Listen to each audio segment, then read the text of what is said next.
Today is January the 31st. The time is 9:02. I'll call on the secretary to do a roll call, please. Charlie Cox. Present. Darren Elmore. Here. Michael Giroux. Michael Giroux is present. He's delayed. John Griggs. James Richardson. Paul Jackson. Here. Gary Lambert. Present. Carrie Lee. Here. Sue Baker. Here. Gregory McKay. Here. And Will Geddes. For the Attorney General's office here. Sir, you have a quorum. Thank you very much. Would you also mark Mr. Richardson as present? He is running late too. Alrighty. I'd like to welcome our two new members, Mr. McKay and Ms. Baker. Welcome. Thank you for joining the Commission. I don't know if you realize what you've got yourselves into. So as is traditional with our Commission, I'd like Mr. McKay to lead us in the pledge. Would you all stand? I pledge allegiance to the flag of the United States of America and to the republic for which it stands, one nation, under God, indivisible, with liberty and justice for all. Thank you. All right, I will call for public comment at this time. Is there anybody here with public comments?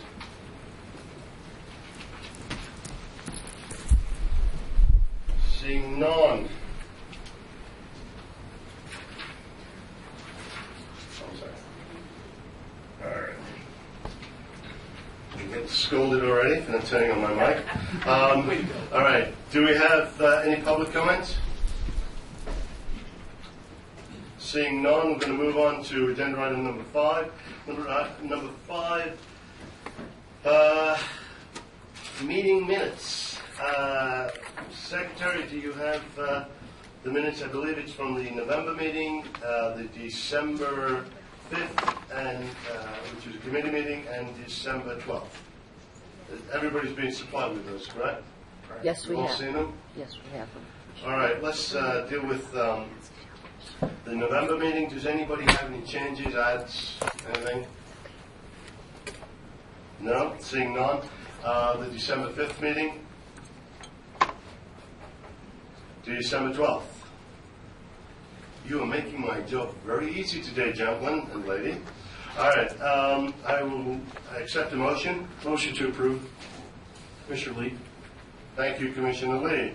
Is there a second? Commissioner Elmore will second. All right, any discussion? Without further ado, all in favor, please indicate by saying aye. Aye. All opposed? All right, that is approved unanimously. Item number 6, for discussion only, D&B report, Mr. McDonald. Please come front and center. Thank you, sir. Please state your name for the record. Names, I'm sorry. Certainly. Good morning, Chairman Jackson, member of the committee. My name is Sean McDonald. I'm the administrator over the Central Services and Records Division of the Department of Motor Vehicles. With me is Doreen Rigsby, Manager 2 for Central Services. All right, sir. Would you like to go ahead with your report? Certainly. Okay, as of yesterday, total registrations processed by the department were 35,817 since go live on July 1st, 2012. Of that 35,817, 3,812 are renewals, so roughly 11% so far this year. And 213 were duplicates, just to throw a number there for you. The total titles that we have processed since go live is 11,650. And presently, our unit is maintaining a one-day turnaround. So as we get it within 1 day, we mail everything back. Okay. I can also provide you with revenue if you would like. Please.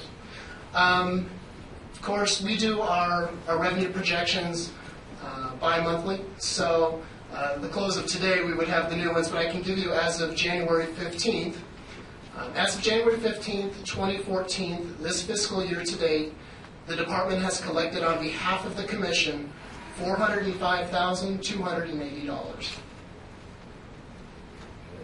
And how much is in the pipeline? How much we should be getting a check to the 15th? I imagine the 15th is probably, that. I don't know if that's come through yet or This not. Commissioner Cox, that has come through. Okay. Excellent. And of course, the new numbers will be in at the close of business today, so there would be another check forthcoming. And how much was the, maybe Mr. Cox can answer, how much was the check for? The check, I'm sorry, what was the question? How much was the check for we received for the 15th? $15,453. That's considerably lower than the normal checks, is that correct, sir? Could you please repeat that number? $15,453. Yes, at the end of last year, typically we were receiving about $50,000 a month. So far in January, it's $29,000, let's say. Mr. McDonald, I heard there was some issue with renewals. There was a slowdown in renewals. Doreen Rigsby for the record. We have not had a lot of renewals. As Sean had stated earlier, it's about 11% of what was originally registered since the program went live. Okay, terrific. Any thoughts on why the renewals? I mean, and again, I understand that's not your bailiwick or department, but I mean, just if you had any complaints or anything that came up. I can probably answer the first part of that, and I might defer to Doreen on the second part. The one thing I would say with the renewals is, obviously with that first year, it wasn't a mandated compliance thing. So I think initially we saw a bit of a spike towards the end of last fiscal year when people were starting to register. So in short, it was kind of slow. People didn't automatically out of the gate start registering their OHVs until the end of the first fiscal year. So I imagine these renewal percentages, and I've been kind of tracking that as the renewal percentages relative to total registrations, and I have seen that number steadily climb. Again, we're only about 11% right now, but it wasn't that long ago that we were only at 6%. So as we get closer to the end of this current fiscal year, I imagine we'll start seeing a spike, because obviously the last several months of any given year is when I think we'll see a bubble of people renewing from the first go-round. Terrific. I will look to the commission. Does anybody have any questions of Mr. McDonald? I'm seeing none. Mr. McDonald, can you give us I know that you were kind enough to send us all an email on the intentions of the DMV, your boss, obviously. Can you give us any kind of update on that? Certainly. As the memorandum that I had sent out, the department has put forth a proposal to look at basically trying to do an enterprise business fund type model as far as the registrations or as far as revenues are concerned with the program. This would take collective revenues from both titles and from registrations, and would basically give us enough to typical business model, total revenue minus expenses. Once the expenses were paid, the difference would be distributed. Again, this is a collective across all spectrums. So it would include title revenue, which right now the department maintains 100%. So title revenue as well as registration revenue. We would just keep enough to sustain the program, which we are currently operating with only 3 full-time personnel, cost allocating management, and then the difference would go through. But again, if the commission itself had something that they wanted to entertain, I could certainly take that back to the department. Thank you. Mr. Lambert, you had a question? I do. What percentage of the monies do you track what you bring in on title is compared to, and how much your labor is on title is compared to registration and sticker programs? And how are your numbers there look? I mean, is titling paying its own way, or are you spending more than you're bringing in? Right now, I think, and to maybe help answer that question, we have been watching our title counts, and I will say that our title counts are a little bit higher than we anticipated over the last couple of months, so that's a good sign. However, titling is a one-stop process too, and we imagine that once people title their vehicles, that we may not see, obviously that's a one-time thing, so it's difficult to say. We'll have a complete full year coming up, so we might be able to have a little more of a baseline to make some kind of a determination of what the overall revenue is going to be, because obviously right now for all of us this is a new thing to try to figure out what kind of revenues will be coming in. So in short, we really don't know you don't know whether titling's paying its own way, and you're asking for money from stickers to keep both programs stable, or? Well, it would be, right now titling is helping the program. Again, we look at it from a collective, so we have the money from the titles, we have the percentage from the decals. We just want to make sure the program remains solvent so that we can pay our expenses. I believe I understand that. I was just trying to see where the overages compared to the income come from. We'll get into it later. Thank you very much. Mr. Elmore, did you have a question? Just a quick housekeeping. Please remind everybody to turn their phones off. I had mine on, so I know that to ask everybody to turn them off. So please turn your cell phones off. I would sort of say that I understand the issue that DMV is going through, shortage of money. There are some alternatives which are a little bit more palatable. I'm not speaking on behalf of Paul Jackson, not the Commission, because we have not discussed it or taken a vote. But there are some alternatives that are more palatable, and I would encourage your boss basically to, if he has another alternative, to come up with it, or we'll be happy to meet with him, a delegation from the Commission, made up of probably myself, Mr. Lambert, and somebody else from the Commission. We'll be happy to meet with them and discuss any alternatives. We are going to schedule this for discussion, possible action, in our March meeting, and to see if we have several alternatives.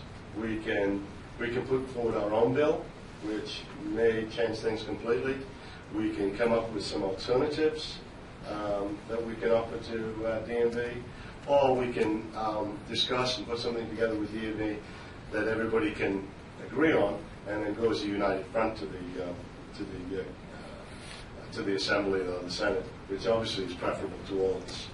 So, are there any further questions from anybody? Mr. Sheriff Lee, go ahead, sir. Just a quick question. You say you have 3 full-time employees. And is that all they do is the OHV, or do they do other things when the OHV stuff slows down, or are they full-time OHV? This is Doreen Rigsby for the record. They're only OHV. They're categorized, and that's all the work they do, but they do their own work. They do their own sorting of the mail, stamping it in. They do the registrations, the title. They scan the work after it's finished. They do any correspondence if the paperwork is incorrect or they need additional information. So they are their own self-sufficient unit, and there's no one else that helps them, and they don't go to any other areas. Thank you. Anything else? One sort of small point.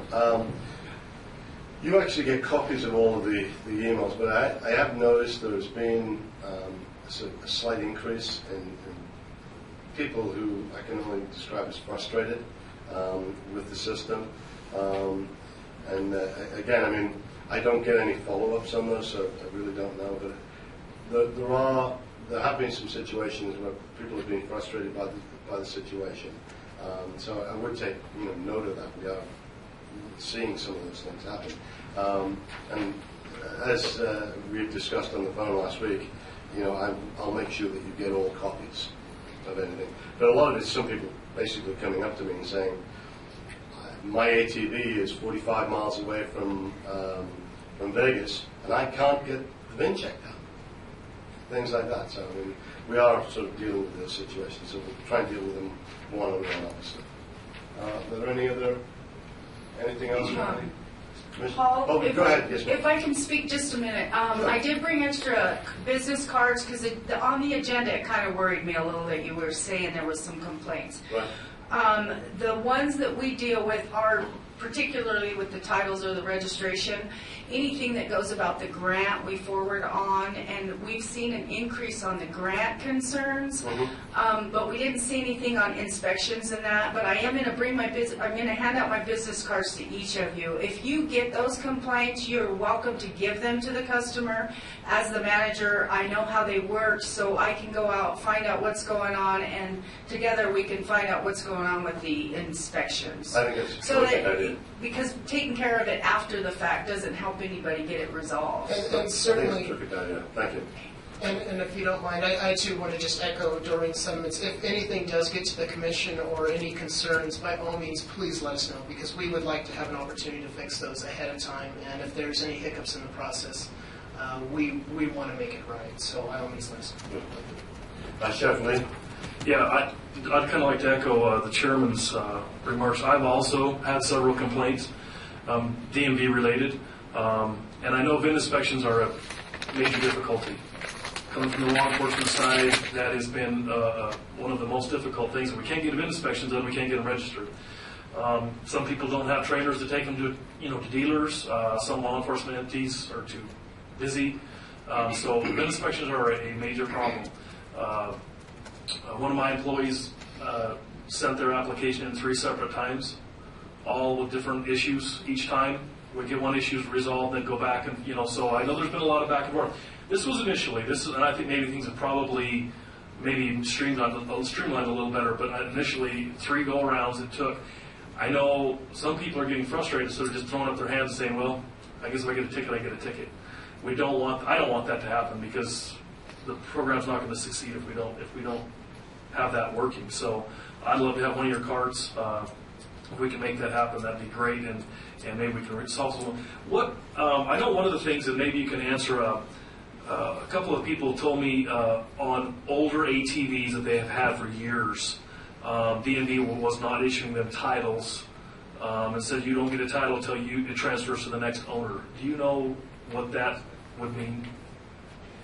I can speak for that. Doreen Rigsby for the record. If we don't show chain of ownership to an individual that has that vehicle, then we ask them to do attempt to notifies. We have a statement of fact which can give them the title. But if there's no ownership, and we do hear that quite a few times as well, I bought this from Bob Smith that bought it from John Riley, so there's no chain of ownership. We'll ask them to go back to the owner they knew had the paperwork, or attempt to notify, and then we can get them a title. But if that chain's missing, it does become a little bit more complicated to get ownership documents. We do register, but we won't do the ownership until the chain of command, or chain of ownership. Okay. And I know that's a big issue, because there's a lot of ATVs out there that were bought online or from your neighbor, and you move. Personally, I can tell you myself, that's been the case, and I would have not even the foggiest idea where to go look. And so that's what they're telling me is, well, they got it registered, they got their sticker, they got everything, but they don't get a title because it has to change into the next ownership, or they have to sell to somebody else, then all of a sudden you establish a chain. But as far as the law enforcement side of this, I hope that, to me, titling and that being able to track that vehicle through, for the law enforcement side of it is super, super important. So I hope we're trying to get as many titles as we can. That's a concern. That's a concern. So that's all I have. Thank you. Mr. Elmo, you had a question? As Commissioner Elmer, I guess I'm trying to understand 3 full-time employees handling OHV. Can you give us a number, I guess, on the average right now, given it's a slower renewal period, on how many of these transactions we're seeing a day? I just did the math. If you take all the transactions, registration, titles, renewals, duplicates, divided by 180 coming from July 1st to now, it comes out to about 75 per person for those 3 employees a day, but that's obviously skewed. because it doesn't include the time period prior to July 1st. But do you have any idea as to how many they're handling a day right now? You know, I didn't bring that, Tori Rigsby for the record, I didn't bring that information with me, but we do collect it. In addition to typing the registrations, they may do the paperwork for the chain of ownership to do the titles. So they do process registration, titles, mail, scanning. So it's not just sitting typing just one thing, because the whole program runs off those three. Right. I guess I'm just trying to understand their daily workload, or the number of transactions they're receiving, new transactions they're receiving in a day, in relation to having 3 full-time employees. And what we've done with those 3, and we've tried it with less, and then we tried it with a little bit more there at the end of that last fiscal year when we got all the big bubble that we had a few days backlogged. But we were able to go back down to 2, but 3 is the minimum that we've been able to run off of. But I can show you that information later on. I know that we pulled it apart to try to figure out how we're going to fund this after we continue to get only 15%. So we do have it. We've researched it. So. And if I could also just add to that a little bit, excuse me, we'd have to base it too off the fact we have, I want to say, 250 working days out of the year instead of, because obviously a standard work day, work week, and about 7 hours of true processing time. And that factors in for holidays and stuff. But we'd be happy to get you those numbers, sir. Great, thank you. All right. And we're going to try and move along here. One last question from Mr. Robert. I'm sorry, Mr. Joe will be next, yes. Commissioner Giroux, for the record, I have one quick follow-up on Commissioner Lee's question on the titling. And what we've seen is we have some customers that have had, say, a quad or dirt bike for a long time, and now they're attempting to sell it, which in the state it's easy, but we're so close to the border, anyone going into California, being that California is a title registration state, that's where we've had some problems. We've been trying at the dealership level to handle it for the people, but I could see their frustration, especially if they have no experience in, titling and, stuff that we've been doing for the last 35 years. But if there was a way that, that we could, somehow simplify it or at least, where you have ownership for a large period of time, whether it be a simplified statement of facts, I am the true owner, I've owned it for X amount of time. I don't know if there's any way that we can investigate that, just to make it easier for the public to get it done. And I think once we get it in the system, it is easy. And I also want to add, we've had real good success with the MV, so thank you. And I mean, it's not been easy, but like I say, our titling has been like 99% of our stuff's gotten titled, so it's been phenomenal. So, thank you. And if I could just respond to it, and thank you very much. And I'm certainly all for trying to streamline the processes that much more. If for any reason it would actually, obviously brings more revenue too, which is, so I'm certainly, we can try to streamline the processes if we have to. In this next session, bring another BDR forth to try to true things up or clean things up a little bit. By all means, I'll do whatever we need to do to make things right.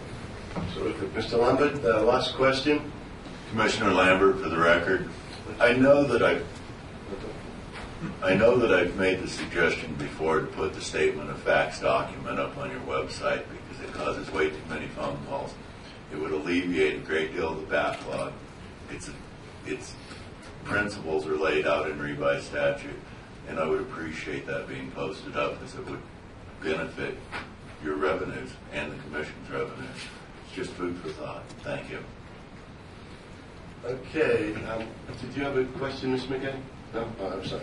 Okay. All right. Moving right along, Ms. McDonald, thank you. I'm going to move along to agenda item number 7 and hand it over to Mr. McDonald, Mr. Cox, who will give us the Treasurer's report, and we will take action on the proposed budgets. Mr. Cox. Thank you. I passed out to the commissioners a balance sheet and a profit and loss statement for the past year ending December 31st. I just passed that. I don't want to go through it line by line, but you can see on the profit and loss statement that our ending balance of July 31st was $403,409.17. And we have received both two checks in January from the Department of Motor Vehicles. The first one was $13,481. The second one $15,543, as I stated earlier. So that our income is significantly lower going to start of the year. All the bills are paid. I do have detailed breakdowns by account if anyone wants to see that during a break or after the meeting. We have very few bills to pay. It's a quick read. So with that, I'd like to move on to the proposed budget. You will see that, as mandated by law, our beginning balance of $403,049.17 is our beginning balance. The proposed budget is broken down in front of you. Basically, $25,152 for admin cost, $77,000 for law enforcement grant expenses, $57,000 for public education grants, $2,067 for event expenses, $241,830, and that's 17 cents for trail grant expenses. So our total grant expenses, $377,897.17, with our admin costs make a balanced budget of $403,049.17. I will take a motion on the proposed budget. Commissioner Lambert, I motion we approve the budget. Second. Is there a second? Commissioner Jarrell, second that. Thank you, sir. All right. All in favor, please indicate by saying aye. Oh, I'm sorry. I apologize. Yes, is there any discussion on the budget? Now, we will be, just so everybody knows, we will be going over the budget again tomorrow as to exactly how much money we've got to spend on each category. So Mr. Cox will keep us well apprised, I'm sure. Is there any other discussion? Mr. Jackson, can I ask one question? Sir. For clarification. Just curious, does the trails category under grant expenses, is that the catch-all for everything else of all the things that are in NRS 490 that we have to distribute, or we can distribute money for outside law enforcement and education? Trails is the designated term for... Correct. Okay. Thank you. All right. Seeing no more questions, I will call for the vote. All in favor, please indicate by saying aye. Aye. Aye. Aye. All opposed? The motion passes unanimously. Thank you, Mr. Cox. And still keeping with Mr. Cox, I apologize. Approval of existing expenses, Mr. Cox. At the present time, there is no existing expenses. Well, we have the expenses for, we're sort of doing a pre-approval for what we've got here. If it would be okay with you, Mr. Cox, could I table number 8, and we'll do it late tomorrow, so it gives you a chance to get a copy of all the receipts. Okay. All right, is that, anybody object to that? Okay, so table number 8 to 17. I'm sorry, I did misspeak. We do have one existing expense. I think it's for $304 for the public accountants that help me set up these books. I'm talking more about the cost of the rooms and all of that kind of stuff. I understand that, but that's the one I forgot. All right. All right. Seeing no objection, I'm going to go ahead with agenda item number 9, committee reports. We've already heard from the budget. Grants we're pretty much good on. Mr. Elmo, was there anything on outreach? There is not. The only thing is, I think it would be best in the commission and the the purpose, if I resigned as chair and we elected somebody else as chair, I'd like to stay on the subcommittee, but it's just going to be other time to organize meetings and that.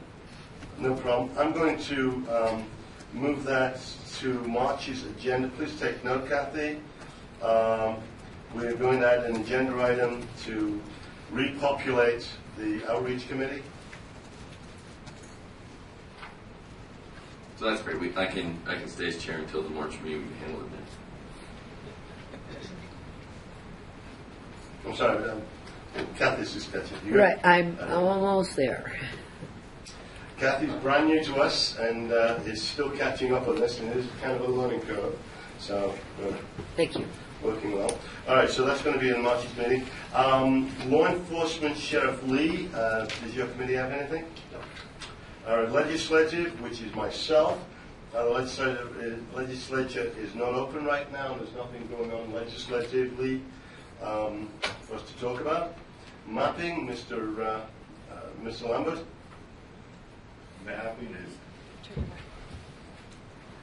Mapping has made some steps forward with the BLM, but nothing's finalized, and there's nothing hard to report today. Thank you. Terrific, thank you. Executive Search Committee, we're going to revitalize the search committee later on in the agenda and populate it. So I will table that. All right. Unless there's seeing no objection, I'm going to move along to agenda item number 10. Commissioner Jackson. Oh, sorry, go ahead.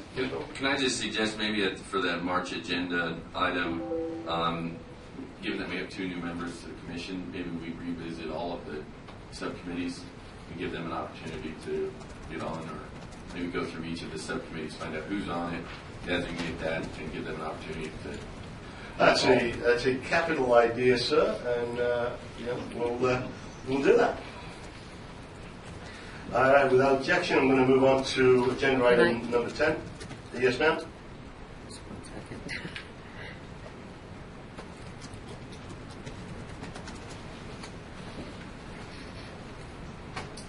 You know, I do talk fast.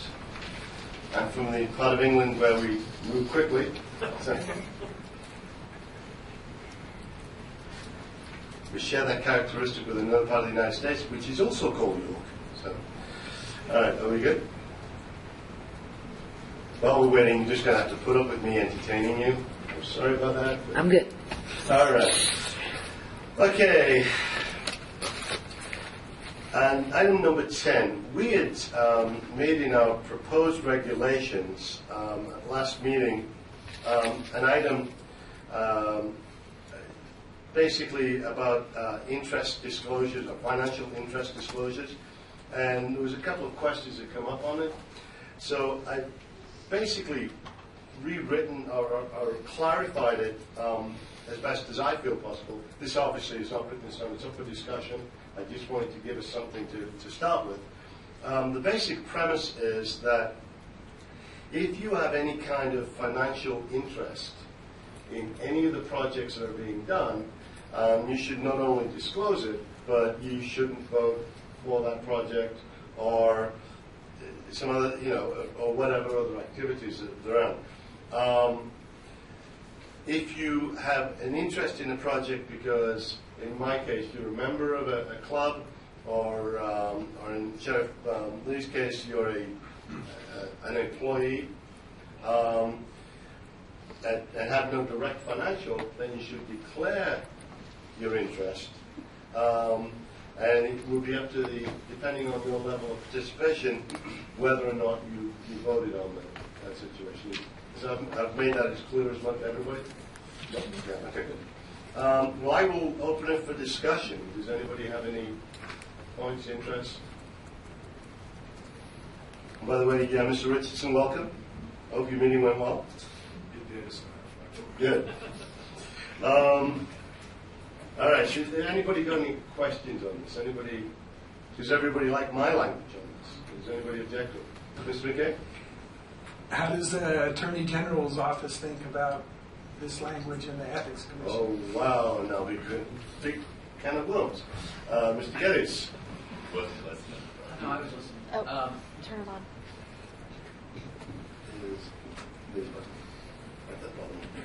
Hi, Will Geddes, the Attorney General's office. The big perspective, as the chair has mentioned, covers two areas. Number one, disclosure, disclosure, disclosure. And number two, in a position where you are potentially able to be involved in voting to abstain. The ultimate decision would be obviously by a court in a battle over whether something was ethical. But you do have recourse. If you wanted to get an opinion, you could request an ethics opinion from the Ethics Commission. The statutes that I would refer you to is NRS Chapter 281A. It governs ethics in government, and it defines pecuniary interest at 281A.139, and it's very short. It says, pecuniary interest means any beneficial or detrimental interest in a matter that consists of or is measured in money, or is otherwise related to money, including without limitation anything of economic value, and payments or other money which a person is owed or otherwise entitled to by virtue of any statute, regulation, code, ordinance, or contract or other agreement. So it's reasonable to argue that grants and application of grants involve money.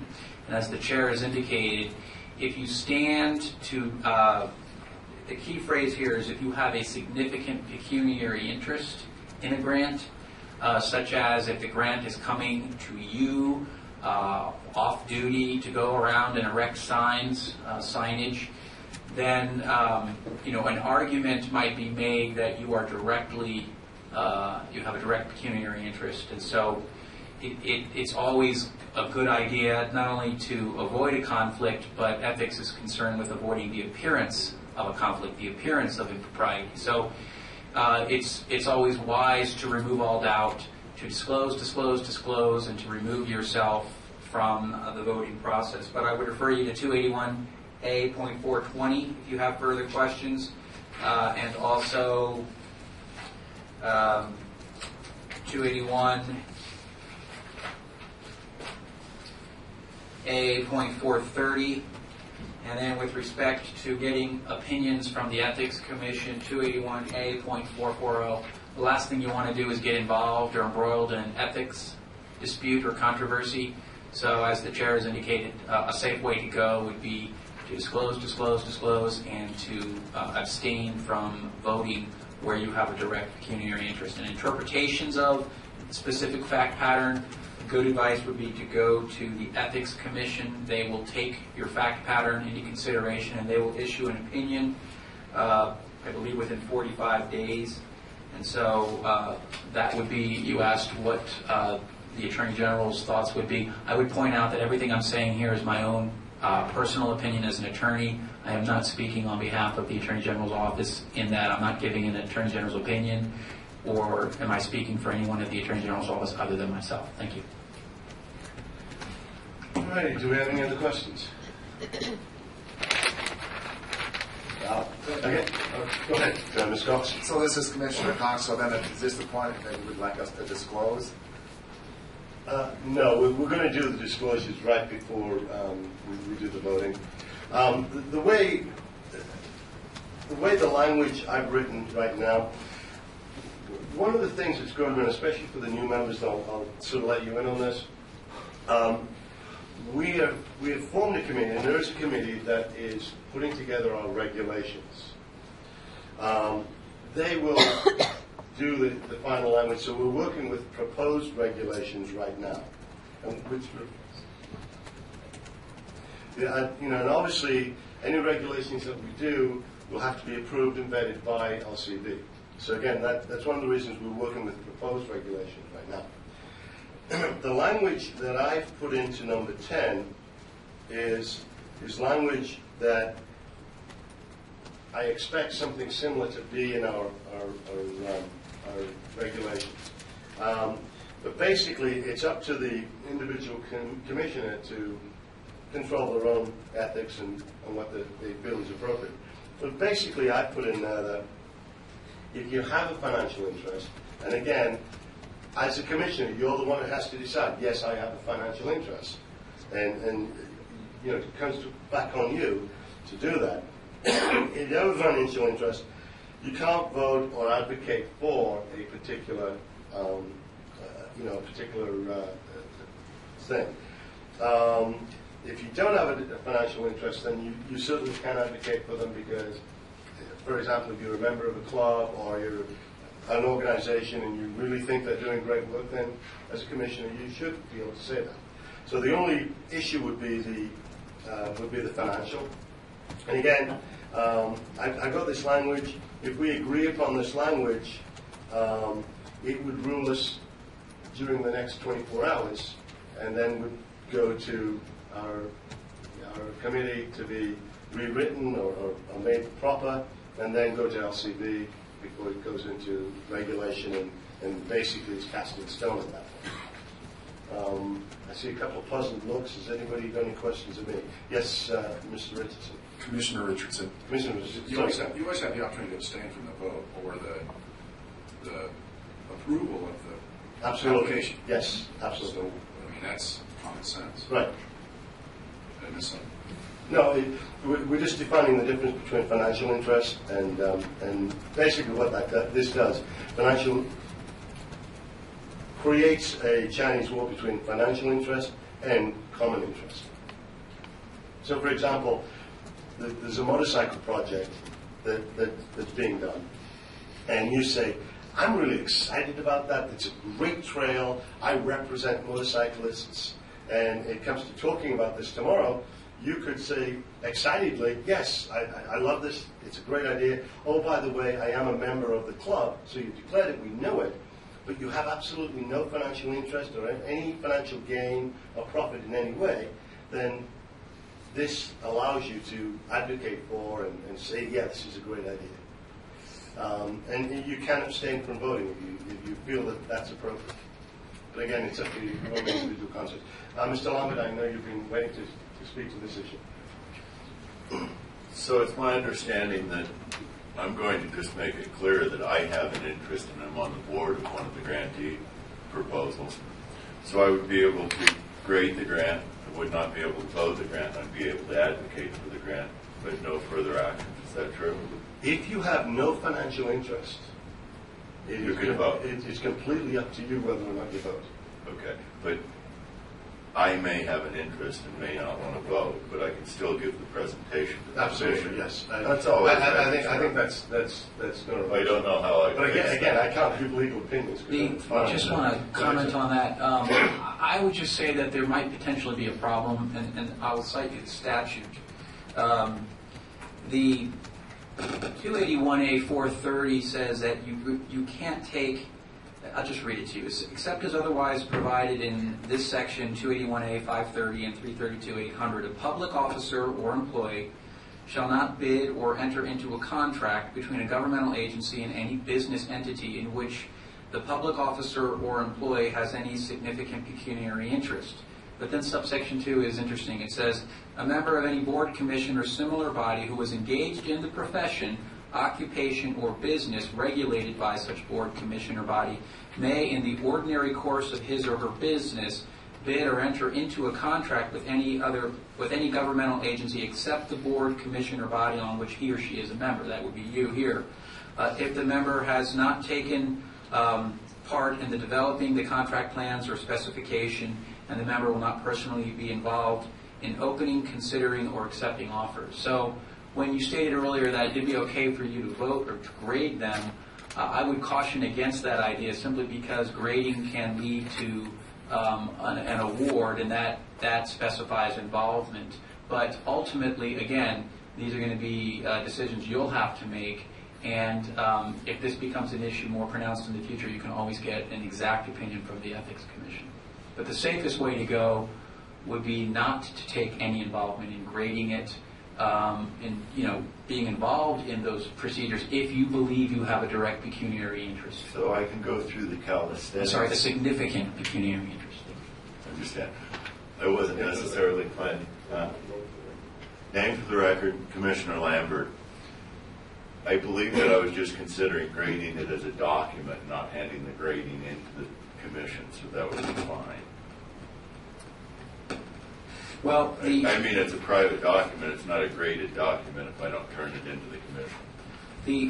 The other language which is instructive here talks about this. 281A 420 and 281A 430. They talk about involvement. Okay. And so involvement is defined broadly. So just keep I'll that in not mind. grade it, and that'll make it easy. Well, it said this is the disclosure requirement. You can't approve, disapprove, vote, abstain from voting, or otherwise act on a matter unless you make the disclosure. So you're correct to make the disclosure at the very least, and then if your gut tells you not to vote on it, Go wherever I need to go. Thank you. okay, thank you. All right. Is there any further discussion on this? Go ahead, Mr. Drum. Commissioner Drum.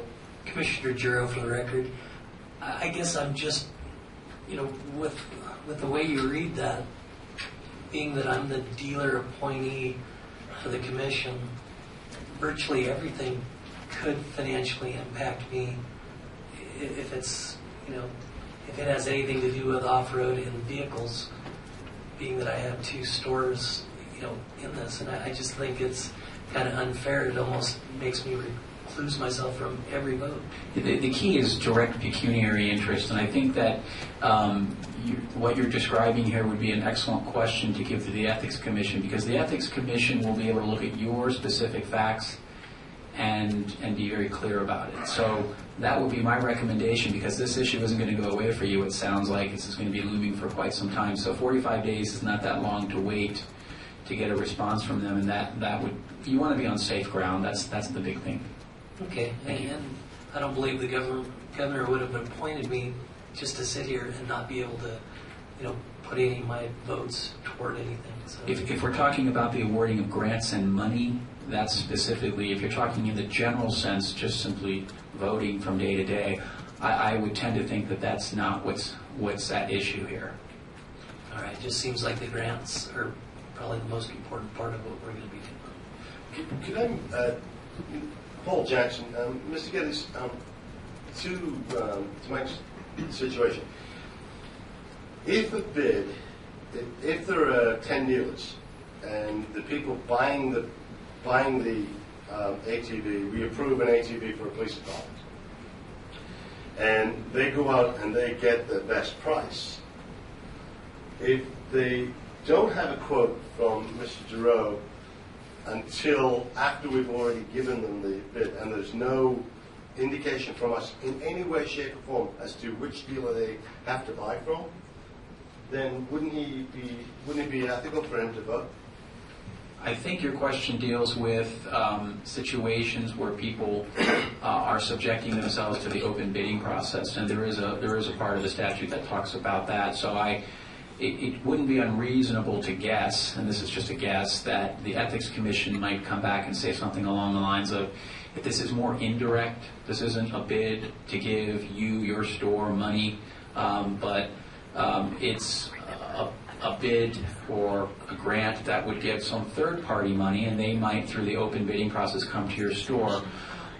If I were a betting man, I would guess that the Ethics Commission might say that that's less of a concern. And I don't know if that answers your question. I think the indirectness helps. Okay, because I was going to say, we deal with Douglas County, we deal with Carson City, Washoe County. We have contracts with basically everyone, and I see they're applying, for grant money. So, in other words, I don't think it's, to blanket it out. It makes it to where, it could indirectly affect me financially. So I can wrap this up by simply saying, at some point in the large abstract, everything is probably arguably connected financially.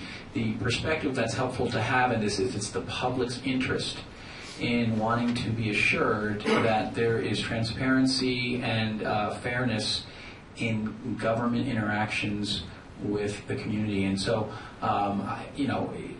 I think the Ethics Commission can help out here, and we can spell it out for them. Thanks.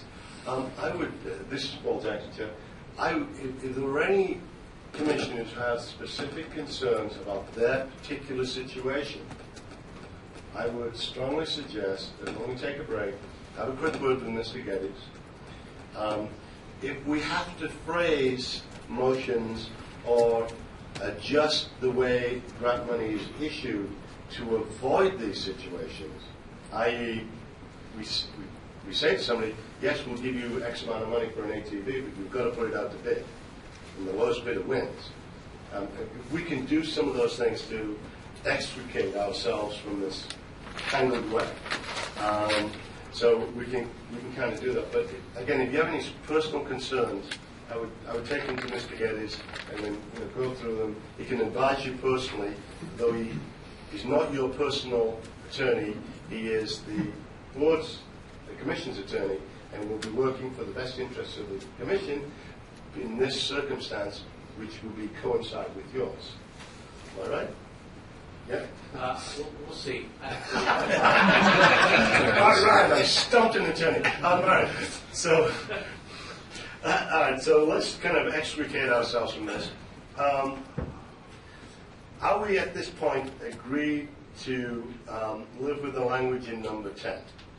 And if we are, I'll entertain a motion. I want to make a comment. Yeah, of course, yes. I have a concern. Your name for the record, please, Ms. Baker. Commissioner Baker.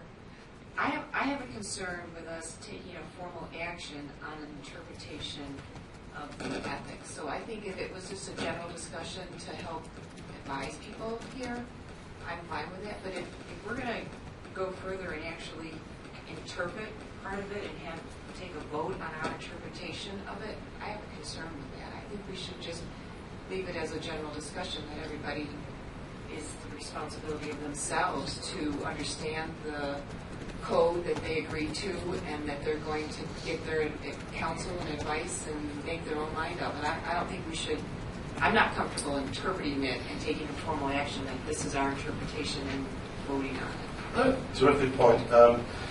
Is there any more discussion? Sheriff Lee?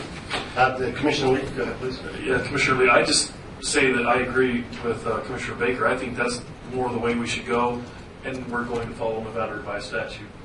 Okay. It's already spelled out in Nevada revised statute. We're going to follow it. The members are all clear, and if we, well, hopefully clear, and I think that we should disclose it when those grants come up and we're involved in it. We should disclose that. So I agree. That's what I'm actually planning to have a period, even though it's not agenda, I can still do it under the grants, where we can go through disclosures and everybody can disclose exactly what they're doing. Is there any more comments on this? I'm informally going to look around to see if anybody disagrees with Commissioner Baker. I don't think there's any. All right, so we're going to go ahead and take no action on number 10. Agenda item 11. Agenda item 11 is a proposal from Commissioner Lee. Commissioner Lee, you have the mic. Well, this is just something that we've discussed almost every commission meeting or several commission meetings.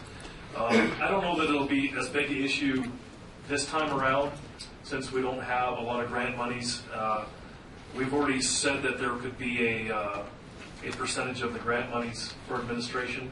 I don't think it's going to be that big of a deal, as big a deal this year, but there's some requests there in these grants that are fairly substantial. They deal with personnel and they deal with salaries and stuff like that. I'm still very concerned that we have somebody that's going to oversee these grants. A simple grant for an ATV may not be much of a problem. You purchase it, you show you purchase it, we pay it, it's all said and done. But some of these grants I see are going to be the entire year. They're going to deal with personnel, they're going to deal with equipment, they're going to deal with signs and purchase. I personally don't have time to take one of these grants and manage the grant, for sure, and I'm sure a lot of the other people in this commission don't. I just think we still need to entertain the idea, whether we do it this go-around or next, that somebody manages these grants for us on a day-to-day basis, make sure they're getting done, to make sure they're getting accomplished, make sure the money's being spent where it's supposed to be spent. This is state monies that we're still dealing with, and I'm sure we're going to be audited, and I sure would like to make sure we pass that audit and that we can say that the money was spent the way it was supposed to be spent. So I'll get off my soapbox. You guys hear from me every time on that. That's all. I'm just going to do one quick point. At our last meeting, November meeting, we passed a motion Basically, allowing us to charge up to a 10% fee for administration. So we do have that already, and we can use, and if anybody wants to look it up, I've got a copy in front of me, basically allowing us to use a third party or somebody from our staff, and our fee is not to exceed 10%.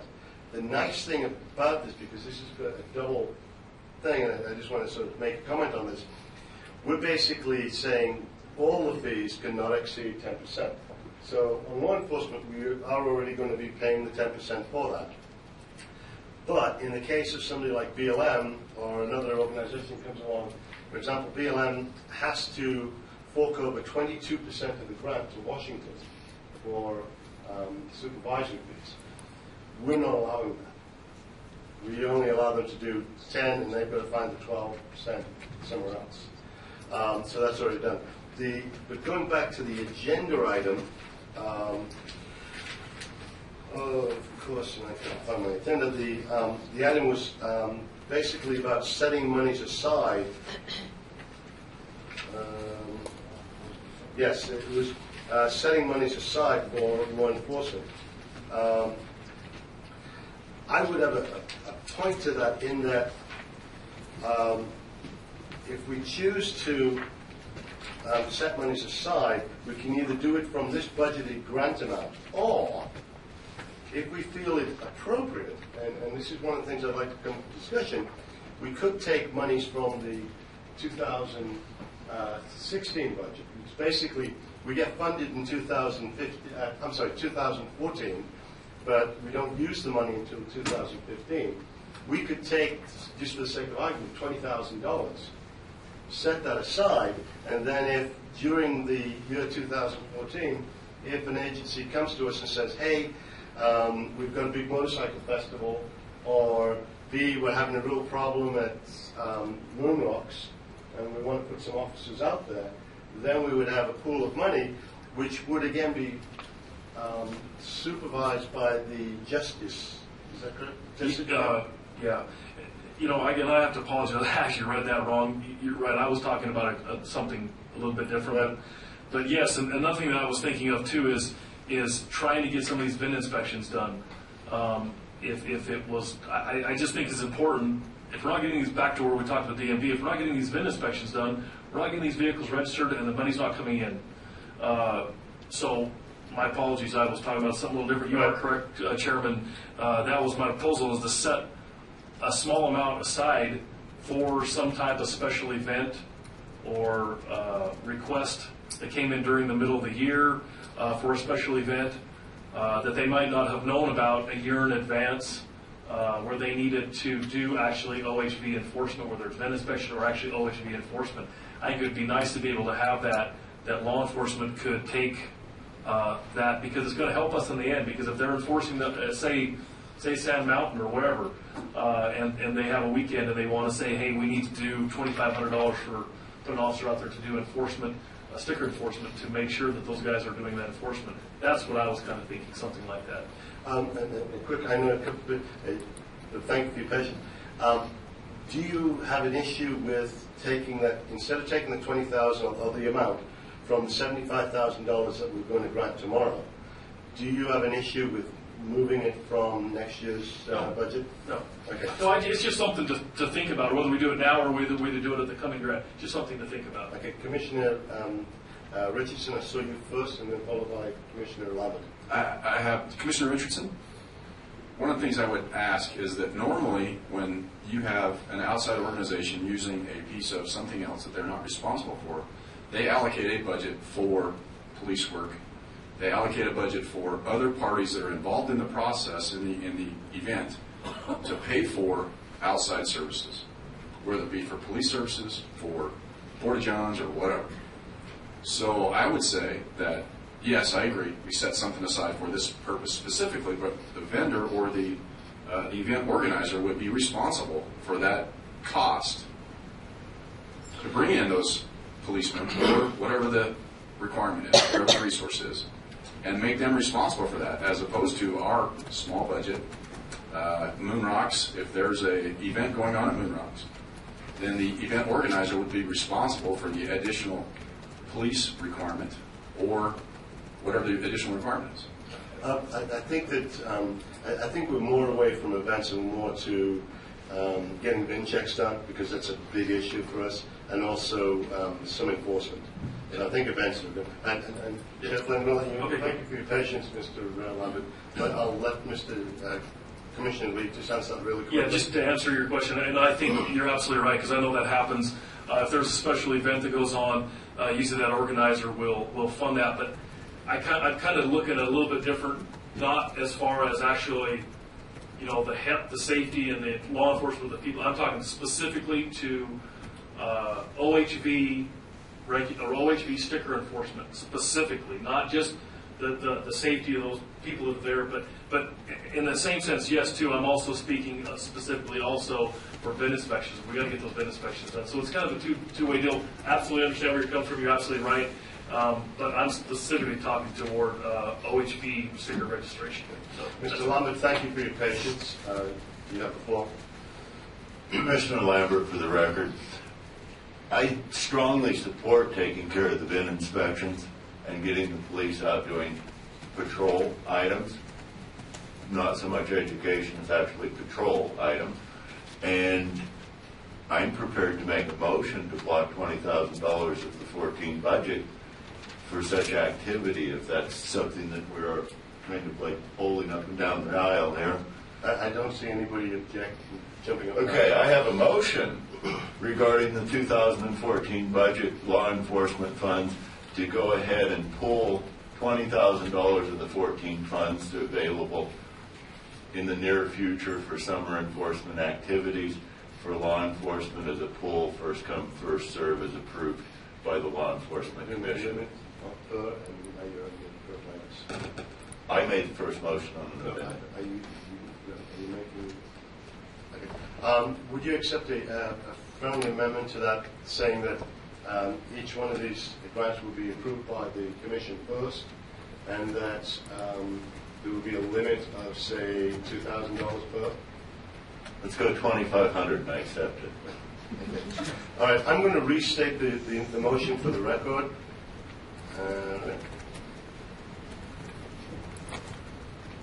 Okay, the motion is to set aside. Kathy, are you ready?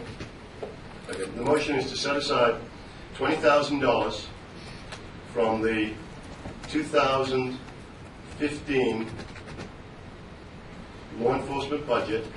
Remember, the 2015 budget is collected in 2014.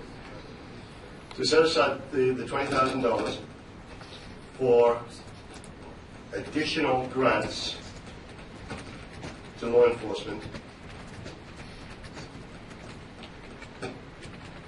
Each grant shall not exceed $2,500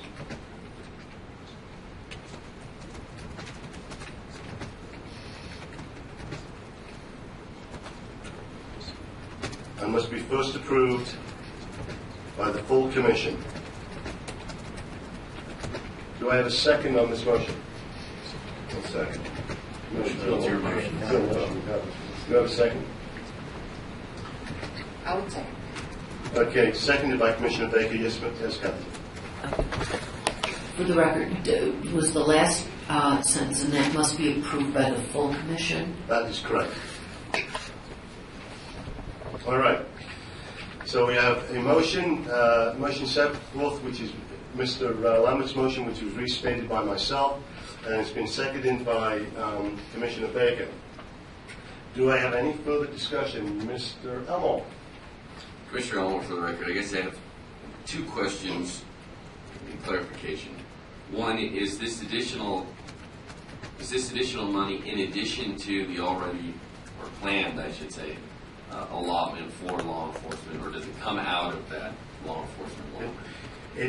The money that we're spending now, the $75,000 going to law enforcement, comes from the 2013 budget. Correct.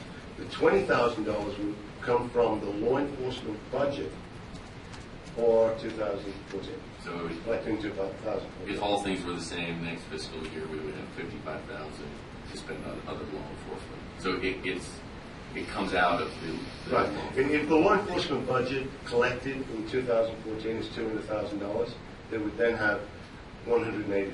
Okay. My second question, I guess, is more directed for Commissioner Lee. Is $2,500 a cap? I mean, I have no idea as to what type of time, therefore, monetary need would be for an overtime, a special event to do VIN inspections for 2 days in Austin, Nevada, or is that enough? I would think so.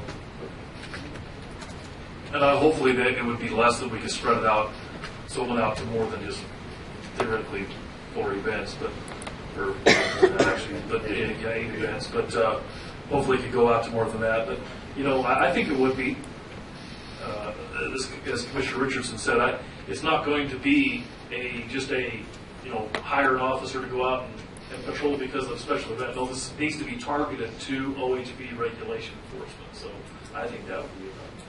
Okay, so Commissioner Elmore, in final clarification, all we're doing is basically creating a sub-account within the law enforcement to automatically be funded for $20,000 for next year's fiscal budget.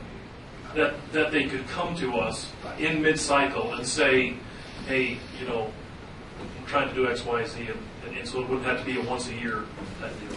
Okay, thank you. All right, do we have any more discussion? I'm looking around. All right, I'm going to move to the vote. All in favor, please indicate by saying aye. Aye. Any opposed? The motion carries unanimously.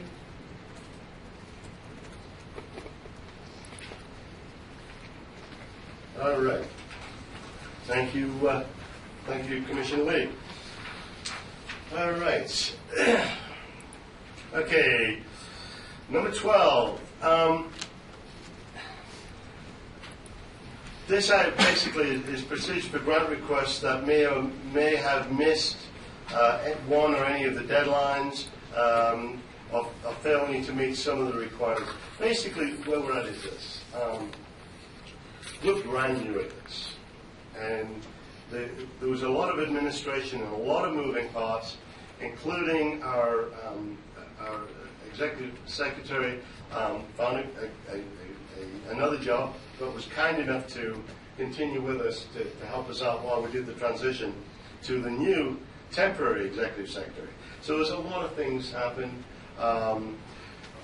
Basically, what I'd be asking is that we accept the 21 grant proposals that we've received, even though there are some ragged edges. For example, Mesquite had got their requesting via email, but their hard copy got lost. They had sent it, wasn't delivered properly. They had to resend it. Well, by the time they resent it, it was after the 15th.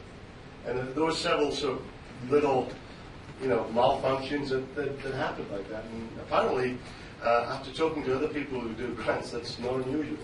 So basically what I'd be asking, what I'd be entertaining a motion for, is for us to accept the 21 grant proposals that we have on the agenda and move ahead with them, even though some of them might have missed part of a deadline, but all of them were in by the 15th in one form or another.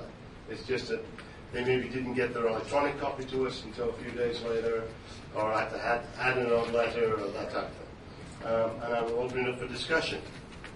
Commissioner Richardson. Commissioner Richardson, just a note that I had. Who proofs these? Does that come out of the executive secretary? Is that?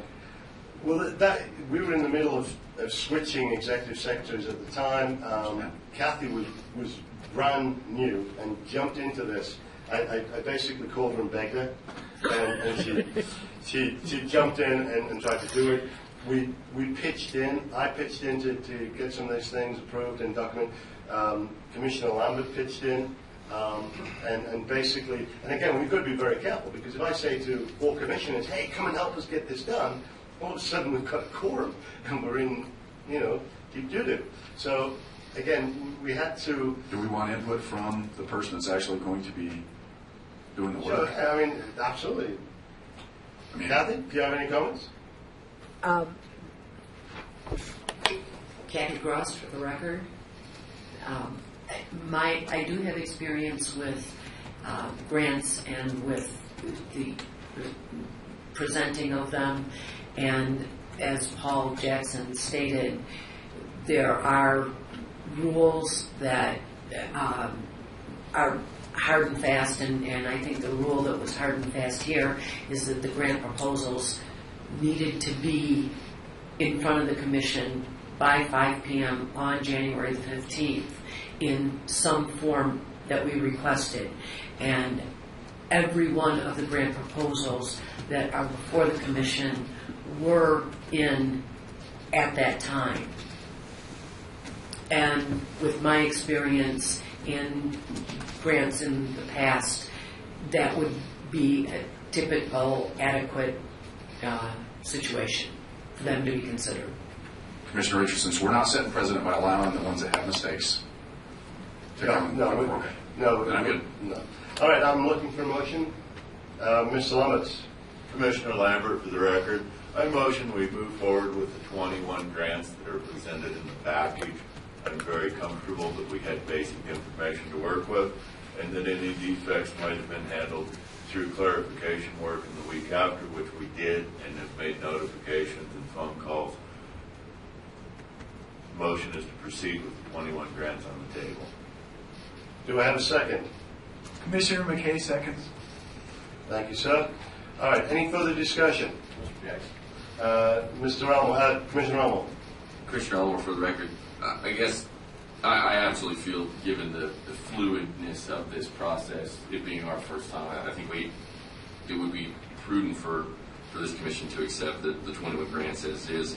I would just ask that if there are ragged edges, as the chairman described them, that we're made aware of those, either as the individual grant comes up or in the beginning of the grant process.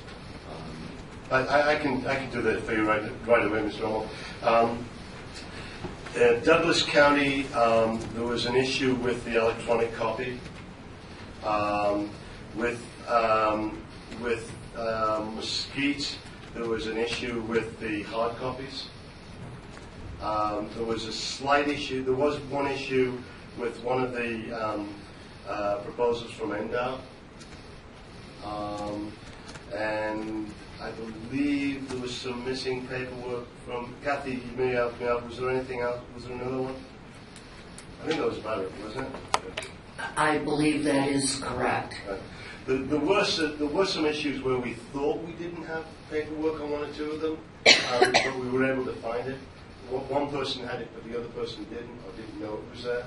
And it was just one of those things. We had to coordinate and sit down together and get it done. That's correct, and I had a slight issue with an interface with the site which is the OHV website interfacing with my Outlook account.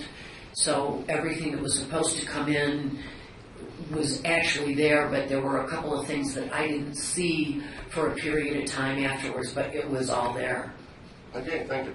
All right, any other comments, questions, discussion? All right, I'm going to move for the vote. All in favor, please indicate by saying aye. Aye. Any opposed? Motion passes unanimously. All righty.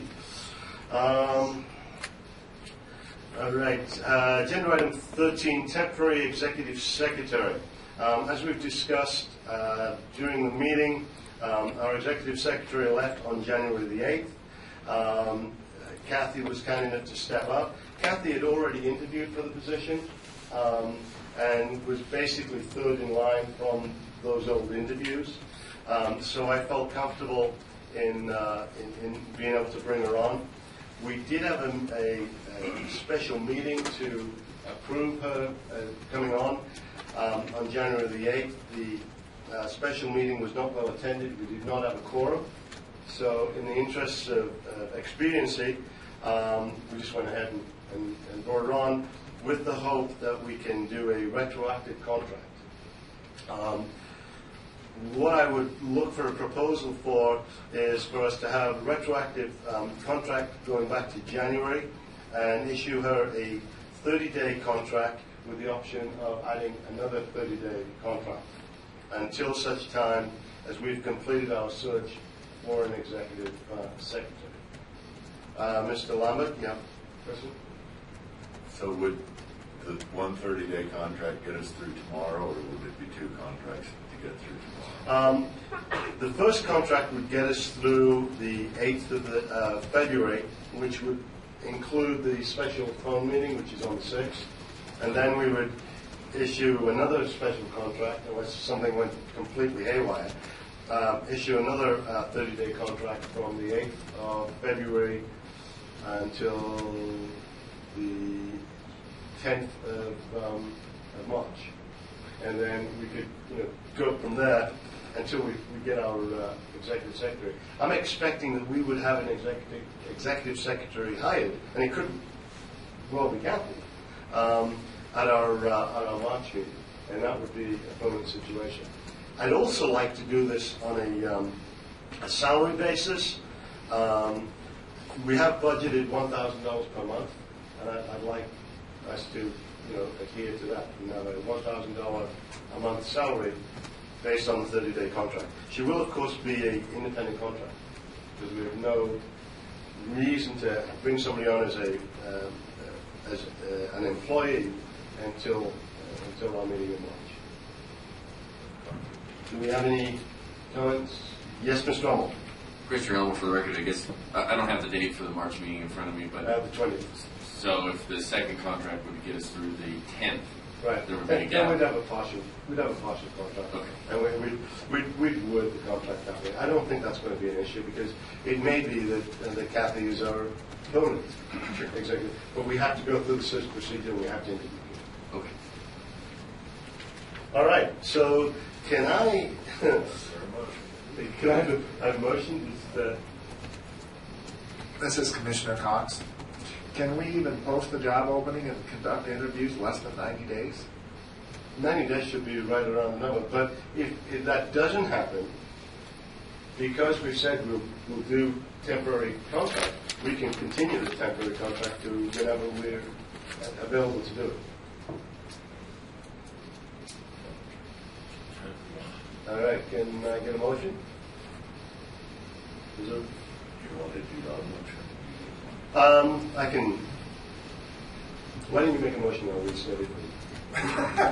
Okay, for my rewrite of motion, Gary Lambert, for the record, I motion that we move forward with a temporary employment contract for Kathy based on a $1,000 cap until we've completed our executive secretary search and made a decision. All right. Or at the chair's will. Okay, thank you. I'm going to restate the motion. The commission will engage in a 30-day contract, which will be retroactive to January the 8th.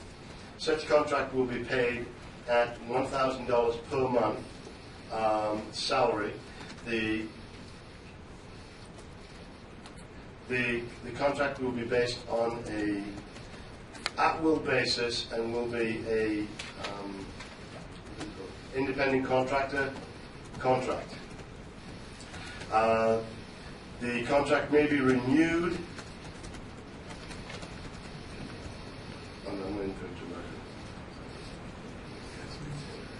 The contract may be renewed every 30 days until such time as we have hired a permanent executive secretary. All right. Is there a second? Friendly amendment? Go for it. Why do we have to go through the renewal process? Why don't we just make it until we hire? Why don't we just make it? Because we have to have some kind of definition. Yeah, I mean, but then it's an unspecified time. It's better if we have a 2 days after the March meeting. But if we don't have anybody hired by the March meeting, then what are we going to do? March meeting, You renew it at the March meeting. Okay. All right, so we will engage in a contract. The friendly amendment, let's make your life interesting. The amendment would be strike 30-day contract and would be based on a contract.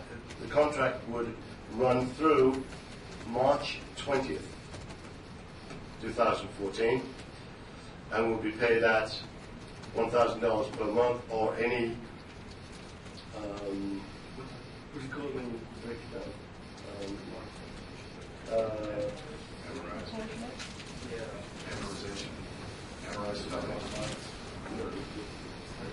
Prorate. Yeah, prorated. Yeah, I'm sorry. Thank you. Prorated rates based on that one. All right. So, do I have a second? I would second that. Seconded by Mr. Cox. All right. Any further discussion? All right. Seeing none, I will move to the vote. All in favor, please indicate by saying aye. Aye. All opposed? Seeing none, motion passes unanimously. All right. Let's see. Executive Search Committee. As we mentioned in the last item, we need to find ourselves an executive secretary. I would ask for volunteers to be part of the Executive Search Committee. Let's see, Commissioner Baker?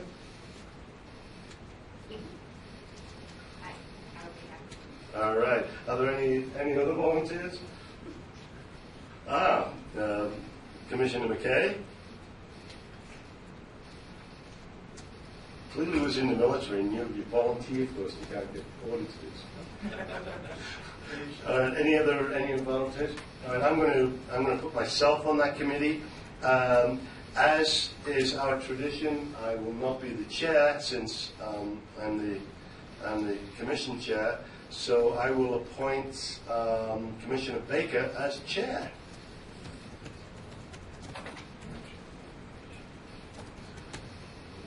Yeah, I will in a second. Okay.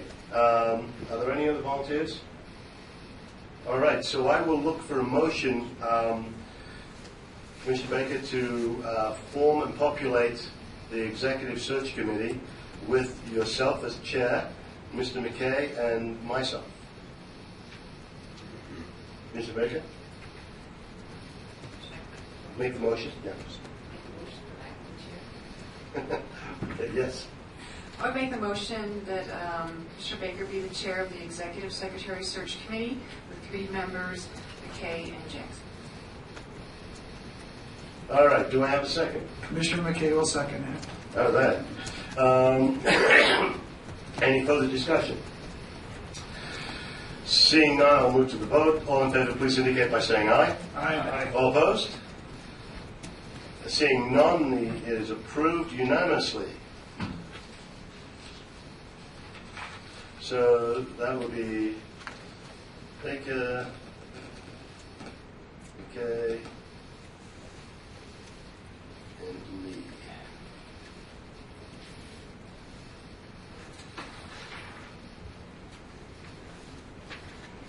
All right, item number 15. I am going to move to. I'm going to move to tomorrow morning.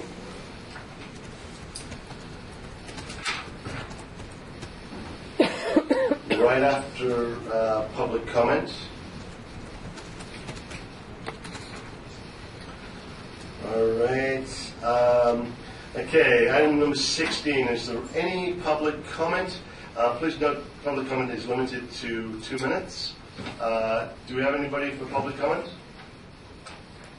We're doing almost well. All right. At this point, we're going to take a short adjournment. I'm sorry. I apologize. No, that's fine. Okay. Seeing no public comment, I'm going to move ahead. Again, no public comment? All right. I'm now going to take a short adjournment before we continue with the rest of the meeting. 10 minutes? Okay, we will reconvene at 10:35. Gentlemen, thank you. Now, do I turn this off now during the break? Just remember to turn it back. I would. Okay. No, it doesn't. It looks like it's still going. Stop. Just kidding. It did what we needed, Ron. It did what Left off. Now, I didn't. The question I didn't hear from Paul was he moved number 15 to. It was that for tomorrow morning. That's going to.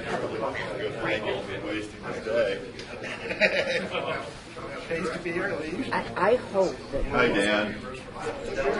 Hi, how are you? That's okay. I guess I'll just you guys have your plans for the Douglas County. They doing the proposals after the break. Okay. So this is for Douglas County, you Yeah. said? Okay, thank you. This is for... So are you staying with us? I am, actually. I got retained, so I got another 3 years. Just what I just put them All right, how are you doing? You took the table. Just remember to turn it back on. Just hit stop. Don't hit the record button. Just hit stop. just scroll down onto the next page. Is it just You don't have this here? I have no idea. Should be in the packet. You've never had it. I've not done this. Okay. So You take covering those. You want me to go over the... I don't. Yeah, absolutely. Okay, I wouldn't. No, I would just keep that. Everybody has it in the packet. What we're going to do is we're going to start off with. Are we ready over there? We're just Okay. 1 second. We'll be just one moment, folks. I set the lineup, the first presentation, after we go through the rules and a couple of other things, will be Douglas County Sheriff's Department, followed quickly by Nevada Department of Wildlife, and then the Bureau of Land Management. So if you guys could get yourselves to the testimony desks and get ready to rock and roll. Real quick, do we have a real PowerPoint Yeah. presentation? Is that this computer? Yes. Which one are you listening? BLM? Okay. Yeah, as soon as the wildlife will be calling in from Vegas, so as soon as Douglas County's done, you can jump right on there and get yourself set up. So you can be getting set up while they're waiting. Paul, I have these for each of the commissioners from Douglas County. Okay. Cool. Find it out. All righty. Going to reconvene this meeting of the Nevada Off-Highway Vehicles Commission. This portion of the meeting, we will be going over the actual grant proposals, and we will be hearing presentations from each of the prospective grantees. We have some rules that were sent out to you, or some complete with some helpful hints. Commissioner Richardson is going to go over those quickly with you all, so everybody's on the same page. Commissioner Richardson. Commissioner Richardson, good morning. Grant applicants, you have an agenda. Everybody have an agenda? Everybody? Cool. Okay. Each of you will have 15 minutes for your presentation and 5 minutes for any additional presentations, followed by questions from the commission members. You'll be asked for more details, so be prepared, please. Please refer to the agenda to see the order in which you will appear. I expect to have all the presentations completed by the first day on Friday, January 31st. Any presentations not heard by 4:30 will be heard after 10 a.m. on Saturday, which is tomorrow, and the location is different at the Plaza Hotel right down the street. Okay? That's a very important point that each of the commissioners has been given an e-copy of her application. Do not rely solely on that application. Bring copies of anything you may wish the commissioners to look at. There will be up to 11 commissioners in attendance. You are also welcome to use PowerPoint, large photos, whatever you think you may need to get your information across. You must make your own arrangements with the LCB. LCB? You know what that is? I don't know what that is. Legislative Bureau, people run this. The IT guys downstairs, I guess, in regard to those logistics to make sure you're ready for your presentations. You will also be allowed to include information, more detailed information that is not part of your application. For those of you conferencing from Las Vegas, please contact Kathy at kgrost@nvohv.com for help in delivery of the handouts only. In the interest of time, it will be helpful for you to have anyone who wants to speak in support of your grant to do so in your allotted presentation time. So 15 minutes is a hard time, 15 minutes is 15 minutes. On Saturday the 1st, which is tomorrow, the Commission will start deliberations and making decisions. This will be followed by votes on which applications will be funded. The Commission may have questions, so making a good member Maybe a good idea to have somebody of your organization, available by making a member of your organization available by phone, or even having someone in the room may be a good idea to help you answer whatever questions that we may have. This will then be finalized on February 6th via conference call, at which time we may hear any appeals.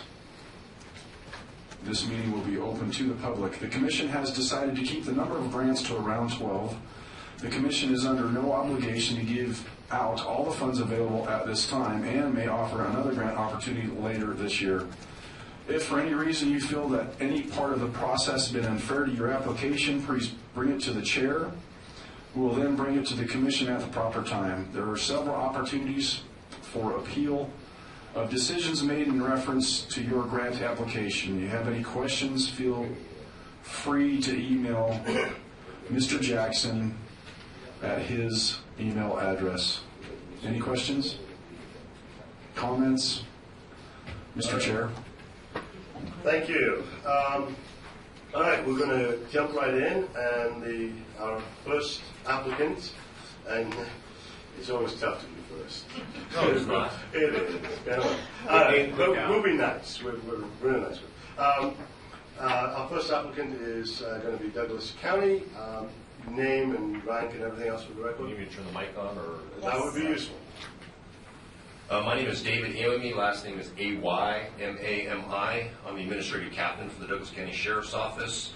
I'm actually sitting in for Ross Chichester, our financial analyst, who had to go to a meeting with the sheriff and the county manager to make our budget work. So, unfortunately, you get stuck with me. I was the previous patrol commander, and I did deal with this grant or deal with this service that we're providing last year. Basically, what we're asking for is some assistance. We put 2 officers that work overtime in the U.S. Forest Service properties during weekends in high traffic areas or high time areas during the summer. We already have a local agreement with the Humboldt-Toyobe National Forest for limited patrols. And what we're asking for is some funding to help with overtime to cover personnel, because it's not in our budget to do this. What these officers do, if you go on the second page of our proposal, this is a vehicle we already have. We're not asking for money for it. Just so you see that we already have this program established. We put 2 officers out, usually on a Friday and Saturday evenings, into U.S. Forest Service areas. We've already developed a book. I didn't make copies of the book because it's rather extensive, but it shows all U.S. Forest Service lands, BLM lands that are in Douglas County. The officers will patrol these areas on Fridays and Saturday nights, or if there's holiday situations, we'll put them out there on those days. And what they're looking for is they're looking for illegal activity, illegal forest fires, juvenile parties, anything that's going on in the Forest Service land that violates the law, and make sure that our public's safe out there. So, in a nutshell, that's basically what we're requesting, is some assistance with funding for overtime to put our officers out in the U.S. Forest Service properties. All right, thank you, sir. I hope that was quick enough. Yeah, it was great. We like fast. It is rumored that we do add points for people that get things done fast, but that's only a rumor. All right, I've got a couple of quick questions. You state you mainly do this in the evening, and obviously, we're looking for OHV participation. Would you be able to do daytime patrols if we gave you a grant? We will. Because it's limited, it says in here, how much it costs us for a 10-hour day for 2 officers, because we don't put one officer out in the woods by themselves. One, they probably get lost, and 2, it's not an officer safety thing. So it's about $1,000 a day to run this. So it's really limited, so we try to do what's, the best bang for our buck. So usually we find like Fridays, Saturday evenings is usually when you're going to have the most people out there. During the day, it's going to be, probably people using off-road vehicles. They're not really committing a lot of crime, but we can put people out there on day shift. That was part of your grant stipulation that you wanted us to patrol during some day shift activity. I'm sure we could work that out. Okay, and I know you have to do this for forestry service because I'm kind of used to dealing with them. We would, before we did a grant, we would definitely put a stipulation that we received contact sheets. Is that going to be an issue? Contact sheets as in? Who did you contact? Yes. Basically, so we know that, you're out there and you're talking to people. Yes, what the officers are required to do is obviously they set up on overtime, and the shift that they work, they're required to fill a log out and turn it into our administrative analyst, Ross Chichester. And Ross Chichester will be the one who will do all the reporting. If you require any reporting, he will make available to you all the daily logs and the hours that the officers are working. Okay. If a commissioner, if we fund this and we decide that, we like to see where our money's being used and we need to be able to report back, obviously, to our constituents, would there be availability for a commissioner or a commissioner appointee to do a ride-along? Absolutely. Okay. All right. That's all my questions. All right. I'll take Commissioner Richardson first, followed by Commissioner Arnold. Commissioner Richardson, just to follow on what you exactly said, are we going to know in advance? You said you have the logs, and I suspect the logs are after the fact. Yes. Are we going to know in advance when this is going to happen? Because, me personally, I would love to go. Yeah, what we do is, what I did last year, and I'm sure they're going to do the same thing this year, is we figure out how much money we have, and then we know how many shifts we can run. And then what we'll do is we'll put up a sign-up sheet, which last year it was Fridays and Saturdays, and we calculated how many days we could do, and then the officers would sign up. So you could easily contact the sheriff's office, and we'll let you know. It'll probably be Fridays and Saturdays unless you stipulate, hey, we'd really like to do it on a certain date, on a day shift. We can accommodate that, but you can contact the sheriff's office, and we can easily sign you up. And it'll most likely be Fridays and Saturdays is when we found the most activity. Commissioner Richardson, can we stipulate at least a time frame when that notice is given to us? 2 weeks, 30 days, something like that? Is that reasonable? Commissioner Richardson, to answer your question in general, we can do whatever we want.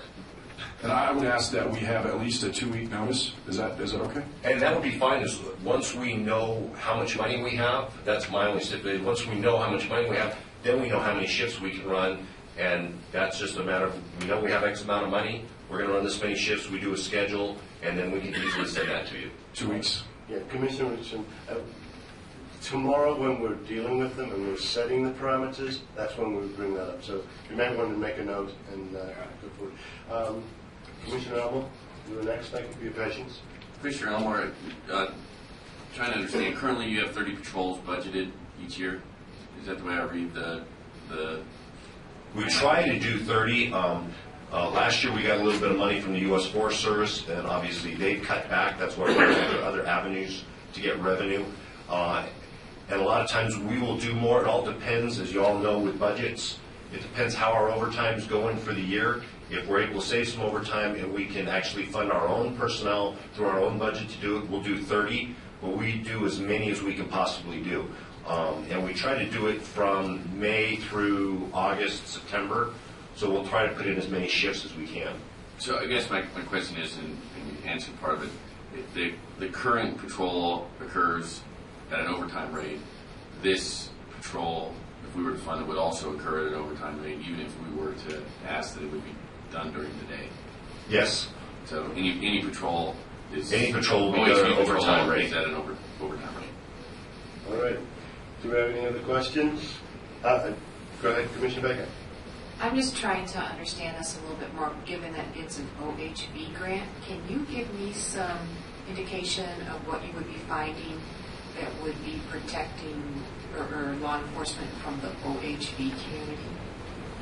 What we'd be doing is looking for people that are driving recklessly, people that haven't registered their vehicles, anything that's going to endanger any public safety that's out in on the U.S. Forest Service property. Go ahead, Ms. Lawrence. Hello, sir.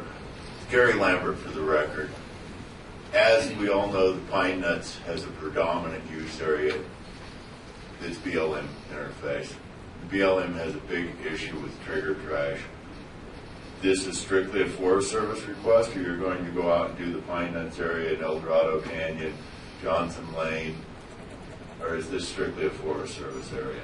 Because I personally spend a lot of time cleaning up the pine nuts from trigger trash, so I'm going to favor you more if I know that you're addressing trigger trash and garbage and bin inspections and what we clean up, because the OHV community cleans that area up regularly. Again, the previous grant, I believe, was through the U.S. Forest Service. So they obviously wanted us to do the Forest Service. Obviously, if we get grant money from this group and you want us to patrol those other areas, they would be added into there. And I think we did also patrol those areas last year, but obviously, whoever pays the grant, that's where we need to work. So we're fully willing to do that. There's a much bigger compliance problem probably in the Pine Nuts area now than what you have in where you've asked for money. So you'll take direction from us kindly when you take our money, right? It's your money. I thought so. Thanks. All righty. Do I see any? Commissioner Lee? That's Commissioner Lee. I guess just to follow up, that was my concern, that it would be just the Forest Service. It'd be nice to see that it wasn't just the Forest Service area, that it was BLM. It was the only place where it was going to be an issue. And kind of like Commissioner Baker said, we really want to see this go toward OHV. And personally, I know there's been a little bit of hesitation on the side of law enforcement on enforcing this new OHV regulation. Not new, but I guess Douglas County's prepared to. Absolutely. This, just so you know, this project is very near and dear to the sheriff's heart. This was something that he really pushed for. We had done it several years ago, and then obviously the grant money had gone away from the Forest Service, and then it came back, and he was very forceful in that he wanted this done. And yeah, he's very aware of the OHV situation, and he fully wants to support that. Good, thank you. All right, do you see any other questions? Yes, go ahead. Commissioner Jarrell for the record. Now, it sounds like you're doing patrols when you say Friday, Saturday, and this is nighttime patrols?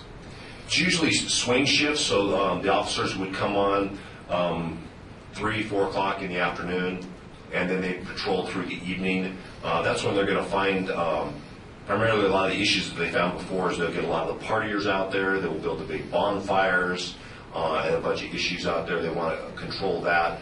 And there tends to be more people out on the weekends, camping, hiking, using their off-road vehicles on the weekends. So that's typically when we want to do that. But again, if you want to stipulate, you want us to target it more during a Saturday when there's more off-road vehicles, we can obviously add that in. Yeah, I would think that Saturday and Sunday, daylight hours are going to be, huge as far as the off-road, usage. And I think, the commission is really looking more for not only enforcement, but also education, going out and, saying, hey, you need to have it registered. And, in fact, it'd be nice to have a provision where you could actually help with even a bin inspection as part of the process. The more we get registered. Yeah. All right. I see any. Oh, I'm sorry. Go ahead, Mr. McKay. Mr. McKay. Thank you for your presentation. I was just trying to think a little out of the box. I can understand your safety reasons for trying to have 2 officers at the same time. However, Forest Service, BLM, several others do it with one person. And then perhaps you could have a person part-time working instead of 2 guys on overtime, and maybe cover 6 months, 4 or 5 hours a day versus 2 days in the evenings for partiers. We've been pretty steadfast, and we like to have 2 officers because of what's going to go on there. Especially what we've been doing is in the evenings with the parties and stuff. It's safer for the officers to have 2. I think the sheriff will probably want to stick with the 2 officers because of the safety reason. Obviously, working a day shift would probably be a little bit safer. Again, it's your money. If that's something you'd like to stipulate in there, that would be a call for the sheriff, whether he wants to allow 1 officer to go out there or not. That's how. I think Ms. McKay was getting at, if we're giving you 30 grand, can you just hire 2 guys part-time at regular pay? Maybe somebody who's already post-trained and you bring them in, or somebody who recently retired. I think that's what he was asking. Absolutely. If that's the stipulation to the grant, then we'll do what the grant indicates. Right, perfect. All right, do we have anything else? Because we do need to move along. We have a lot of this to go. Thank you very much, sir. I really appreciate it. Thank you very much for your consideration. All right, I believe our next applicant is Department of Wildlife, and they're coming to us from Vegas. BLM, if you're at the ready, and Mesquite, if you're at the ready right after that. Is that our person from the Department of Wildlife there in Vegas? Yes, sir. All right, please go ahead. Name and... good morning, Mr. Oh, sorry. Can you just give me... One second, you can hold for 30 seconds. Oh. There was a question. I'll speak for the record. There was a question from Commissioner Richardson and Commissioner Lee about the numbering of the proposals. The proposals are numbered as they are listed in the agenda. So Douglas County is proposal number 1, and Nevada Department of Wildlife will be number 2.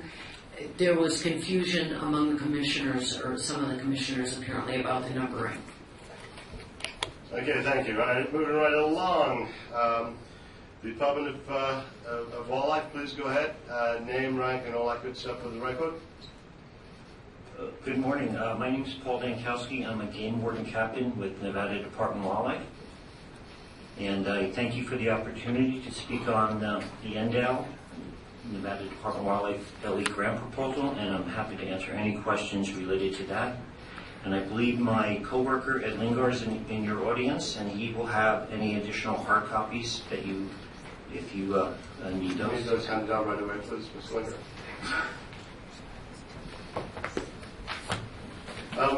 Paul, why don't you cover the grant? Basically, what are you looking for? Equipment? What are you doing? This year we're asking for equipment, specifically 3 OHVs to assist game wardens in patrol efforts to maximize voluntary compliance with registration requirements on OHVs utilized by sportsmen. Okay. Is there anything you want to tell us about the OHVs? Are they a particular type? Or? In this proposal, attached to my proposal, I do have a price quote. That make and model is just one that we have used in the past. I'm open to whatever the funding will allow. We use Michael Power Sports there in Reno because we've used them in the past. Yeah. Okay, I'm going to state for the record that these machines can be purchased from any dealer, and that any action by the Department of Wildlife would mean that they would look for the lowest bidder, and they would not particularly go to any one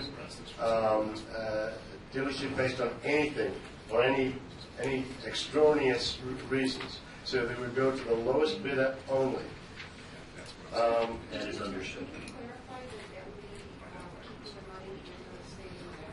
Yes, we could. Ask a question. I think we should clarify that we keep the money in the state of Nevada. Paul? And this is, yeah, we are state of Nevada peace officers. But I think the point was that Commissioner Baker was asking was that the purchases would be in the state of Nevada from a dealer within the state. No problem. All right. Any other questions from anyone? Ms. Cox. This is Commissioner Cox. In your project need and benefit packet, you state you already have 17 OHVs, so I have to question the need for 3 additional. The way we looked at it, knowing the smallness of the budget this year, we decided to ask for equipment rather than for salary money on the first go-around of the budget proposal. If you look at it as the equipment items are the first step into having OHV dollars fund the time, effort, and equipment for game wardens to monitor and enforce the OHV registration used by sportsmen in Nevada. That's kind of how we're looking at it. We would like to go in subsequent years to ask for salary money to fund the time specific to OHV registration enforcement. If that makes sense to you. NDAL is essentially a self-funded agency, so our dollars that we receive are from sportsmen's dollars, and our wildlife enforcement activities are funded through those, and we also do boating safety, which is funded through a Coast Guard grant. So any other duties that we do have basically have to come from a user-funded base source. So we're looking at the 3 OHVs in addition to our current OHVs and fleet of off-road trucks to be used. All of that will be used for this enforcement effort. All right, terrific. All right, do we have any more questions? Commissioner Richardson, hey, just a quick math. So you're asking for how many? 3? 3. And yes. How many do you have now? We have approximately 17, and I believe I described in there that some were purchased new, some are quite old, and some are have been forfeited by wildlife criminals through the court system. So they're in various states of age and repair. Yes. And so that was about 20. How many? 17 that I was able to account for, and then with the addition of 3, again, we have 3 administrative regions. So the thought process was provide each of our administrative regions with 1 new ATV. And how many actual game wardens do you have? We have approximately 32 field game wardens. So these 17 are shared amongst different agents, officers, and because of the distance between some of them, it makes it very difficult to share an off-road vehicle. So the need is there, is what I'm trying to get at. Excuse me? The need is there. Yes, it is. Okay, thank you. Thank you. Mr. Elmore? Commissioner Elmore, for the record. Of the 17 existing units that you have, can you tell us how many of them you would consider operable? You said some were in a poor state. And also, do you share those units? Are those just in the law enforcement division, or do biologists, Habitat, the other divisions of NDOW have access to those 17 machines? And to answer your question about the state of repair, we try to keep all of our equipment in very good condition, but as they get older, sometimes the cost of repair and outfitting those older models, at some point it's time to move on to a newer model of OHV. These 17 are specific to the law enforcement division. Okay. So it's mostly game wardens that do use those. Right, that was one of my questions. And are all 17 of the existing units operable in the field right now? Yes, they are. Okay. Yes, they are. Thank you. All right, moving right along because we don't want to get behind schedule here. Are there any other questions from the commission? Okay, sir, I appreciate your time. Thank you so much. And next we have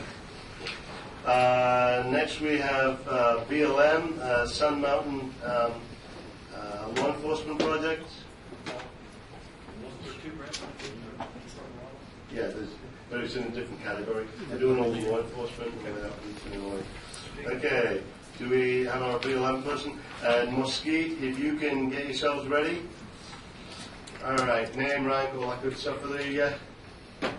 Good morning, Commissioners. My name is Dan Westermeyer. I'm the Outdoor Recreation Planner for BLM in the Stillwater Field Office within the Carson City District. I'm standing in for Scott Fisher, our law enforcement ranger today. He's on detail down in Las Vegas right now and wasn't able to attend. So I'll give a quick presentation and run through it, and if you have any questions, feel free to ask. What Scott's asking for is 2 of these mobile mini storage units you'll see over here on the screen. These are kind of like you're familiar with the Connex storage type boxes, but these are heavy duty and they're high security type units. They're used down in Glamis, and I believe he said by the Border Patrol along the California, Arizona, and Mexico border. They store things in there and have not had any issues with theft or people breaking into them because they are high security. They have double doors, so one of the intent of use for this is to keep sand rails, their UTVs, and other emergency equipment in here so they can drive in one end and then drive out the other end. They can also be set up for storage units, so any of their emergency equipment they can have stored in here. And you can see here's an example of what their high security storage lock. The door itself is completely reinforced, and pretty much someone would require a heavy duty torch, plasma cutter to be able to try to even attack this thing. This is an example right now of our entrance station at the Sand Mountain Recreation Area. This is where they would like to put them. You see the 2 trailers on the left and right side right here, so here and here. Right now the sand rails are hauled out in this huge trailer here, and this is our recreation sand rail trailer that hauls out in this one here. The intent would be to put each container there so we're covered with our environmental compliance. We don't have to do anything as far as that goes. The issue we have right now is the law enforcement rangers. We only have 3 in our office, and normally on the big weekends, 2 of them are detailed within our district to cover their area so they can't get away. So when we have our large weekends, we normally bring in a couple of law enforcement officers from outside of the area. What happens is the sand rail and trailer, which are currently stored here in Carson City, has to be hauled back and forth every day out to the site. By having these containers, these can be left right on site, and that way any of the law enforcement rangers have access to them. Now, besides using the sand rails and the razor for patrolling, the sand rails are also set up to haul passengers, and that's one of their primary use. This is our recreation sand rail. You notice right here is a basket. So we have 2 riders, 1 driver, 1 rider in the back, and then the passenger, the patient, once they're backboarded, is inserted in the little basket right here, and they're able to transport them to the front where we can have emergency personnel attend to them or load them up into a helicopter or an ambulance. I don't have a good picture of the law enforcement one, unfortunately, but the same way this one is set up, it's got a basket in the back over here that's able to haul patients. This is the new law enforcement razor they have set up. And that's it on the photos. So the intent would be to have these available not only for law enforcement rangers, but also REMSA, who come out and respond a lot of times for emergencies. They can keep the equipment, extra backboard, seat collars, whatever else they need out there. They're available in case they get multiple calls. They don't have to run back to resupply. It's also available for Banner Community Hospital in Fallon. They can keep any supplies they need out there. And also for the local sheriff, who we work in partnership with, they're able to store either equipment or supplies, anything else that they may need out there. This would provide quite a bit of savings and then timeliness as far as response and being able to help the OHD users out there. So our intent is to purchase 2 of these, set these up out there on site, and be able to leave the equipment out there. Any questions? All righty. Any questions from the commission? Ms. Ruth, I just have Mr. this is Jim Richardson, Commission. Your security plan for these, once they get on site, what is it? Essentially, the only people that had access to them would be like the local sheriff, the emergency responders, and the BLM. As far as security, they would be set up out there as you've seen where the trailers were at, and then we'd have our normal patrol, our normal people would be able to keep an eye on them as they drive back and forth. And then when staff is available on site, they're able to use them and keep an eye on them. Does that answer your question? It does. Here's my caveat. We ship these from here to Afghanistan and back. They went out with, our stuff. They came back with rocks. So I would be, think about it. Come back with rocks. Rocks, literally rocks. And the Connex is just like those. In Pakistan, they uncrated them, filled them with rocks, sent them back to us. Okay. So that's something for you guys to just think about. They are not impenetrable. Oh, I got you. Okay. They can be get into. Yeah, and right now we have a smaller 20-foot regular Connex box that's been out there. I've been here for 4 years in this office. It's never been broken into. The only thing we store in it is signpost, signs, and fencing material. And that sits out there 24 hours a day, all year long, and no one's even tried it. And that one would be easy to break into. These would be much more difficult for anybody to break into. Okay. Commissioner Wanda. I have a lot of experience with these, and generally I've only had them stolen when I had an extra expensive amount of stuff in it, and it was employee related with a torch. They get sawn open with skill saws with diamond blades, but usually they just get loaded up and moved to Mexico, box and all. It doesn't happen very often unless you got a lot of money in them, so they'll be okay. All righty. Any other questions for the commission? Mr. Elmore. Mr. Elmore, I don't know whether these need to be painted on site or not, or if they're just set there as is, but if we stipulated that there needed to be a sign or something painted on it provided with your OHV Definitely. dollars. We're more than happy to do partnership logos. You can see the one, what they do is like the mini mobile. We'd be able to put up our own signage information we have there. And we also have our signs in the campground along the trails. And on the bottom of those, we can put partnership logos as well. We do that with the recreational trails program grant. But if we fund the containers, you would be willing to put on there that they were provided with OHV dollars? Absolutely. Okay, thank you. No issue All there. right. I saw Commissioner McKay first. Do you enforce the... Commissioner McKay, you need to state your name for the record. Commissioner McKay for the record. Do you enforce Nevada OHV stickers in the Sand Mountain area? As a recreation planner, I don't. As a law enforcement officer, there's an agreement with the local sheriffs where we can do state enforcement on federal lands. So it works the other way as well, where the local law enforcement can do that kind of enforcement on our federal lands. So a reciprocal type of an agreement there. And yes, and that's one of the things our rangers are geared up for, and they have been doing that the last couple of large holidays. We've posted big signs, big sandwich boards, where we provide information, and we've taken the OHV Commission's flyer, the handbill, and we post those up out at our site as well. Thank you. All right. Commissioner Giroux. Commissioner Giroux for the record. Is this going to be a fixed-based operation? Yes. Or mobile? No, these are going to be set in place because they're actually quite heavy. So like I said, they're going to be set up on either side, right here and right here, and then they're going to be stationary. On concrete pad? At the moment, on the compacted road base, we're doing our recreation area management plan where we're addressing all kinds of issues in this area. We need to address user parking, day use parking, so all these kind of things that are going to come in the future. When we do that, we're going to incorporate all of this, and whether or not we end up paving the whole area or not, we're not sure what's going to happen yet. But at the moment, it is compacted road base right now, and then they'll be put down in place, like I said, on either side. Any provisions to not allowing people into the park without registration?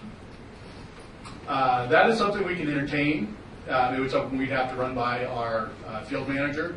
Right now, we don't check the individuals, and you can understand logistics when these things are all packed up, either inside trailers or on trailers, stacked on top of each other when they come in, because sometimes they're really loaded down, to be able to inspect every single one on the way in.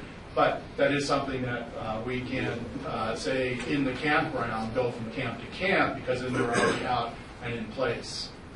I know, like in California, the OHV parks, they won't allow you in with your machine unless it's registered.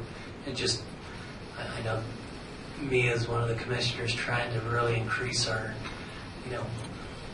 our participation, could, say it that way. That's understandable. I'd be very interested in that. I would say that that's something that we can sit down and talk with our rangers about. I think mostly what we do right now is when they stop them for another type of citation or violation issue, then they will. Like I said, when they come in and you might have 5 or 6 ATVs in a toy hauler like this, to spec them on the way in, to have them unload them all, that would be a logistic nightmare. But in camp, that would be something where they can make rounds and do camps, and that's something that someone would need to talk with the rangers about. Okay, I think we'd have support from the board looking for that extra help there. All right, so I've got a couple quick questions. Being that you're BLM, and it's my understanding, it's not your fault, you get stuck with this, 22% of the grant has got to go to an administration fee?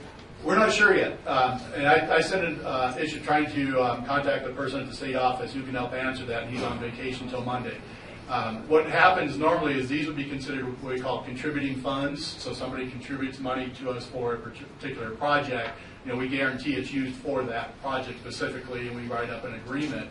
So that's not an issue there. Our problem is we have what we call indirect cost rates, and that is supposed to be covering the overhead. That's all our, like the building, electricity, for all the staff. That's something that our National Operations Center charges for all our accounts unless they're given a waiver. And in this particular case, it's what I call a pass-through, where money's provided to purchase something and then you're done. It's not an ongoing project. We can request a waiver and say, we don't think it should apply to this because all we're going to do is purchase something. And if they give it to us, then we don't pay that at all. Okay, so the point I want to get to is you're asking for $19,425. That 22% is built into that, I'm assuming. That's part of the overhead. Right. Yeah. So that would bring that would be a cost reduction of about 4,000, which would bring it down to 15, and then you have to pay prevailing wage.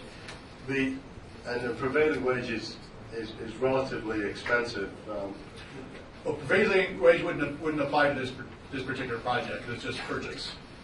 So, if you partnered with, it's Churchill County out there?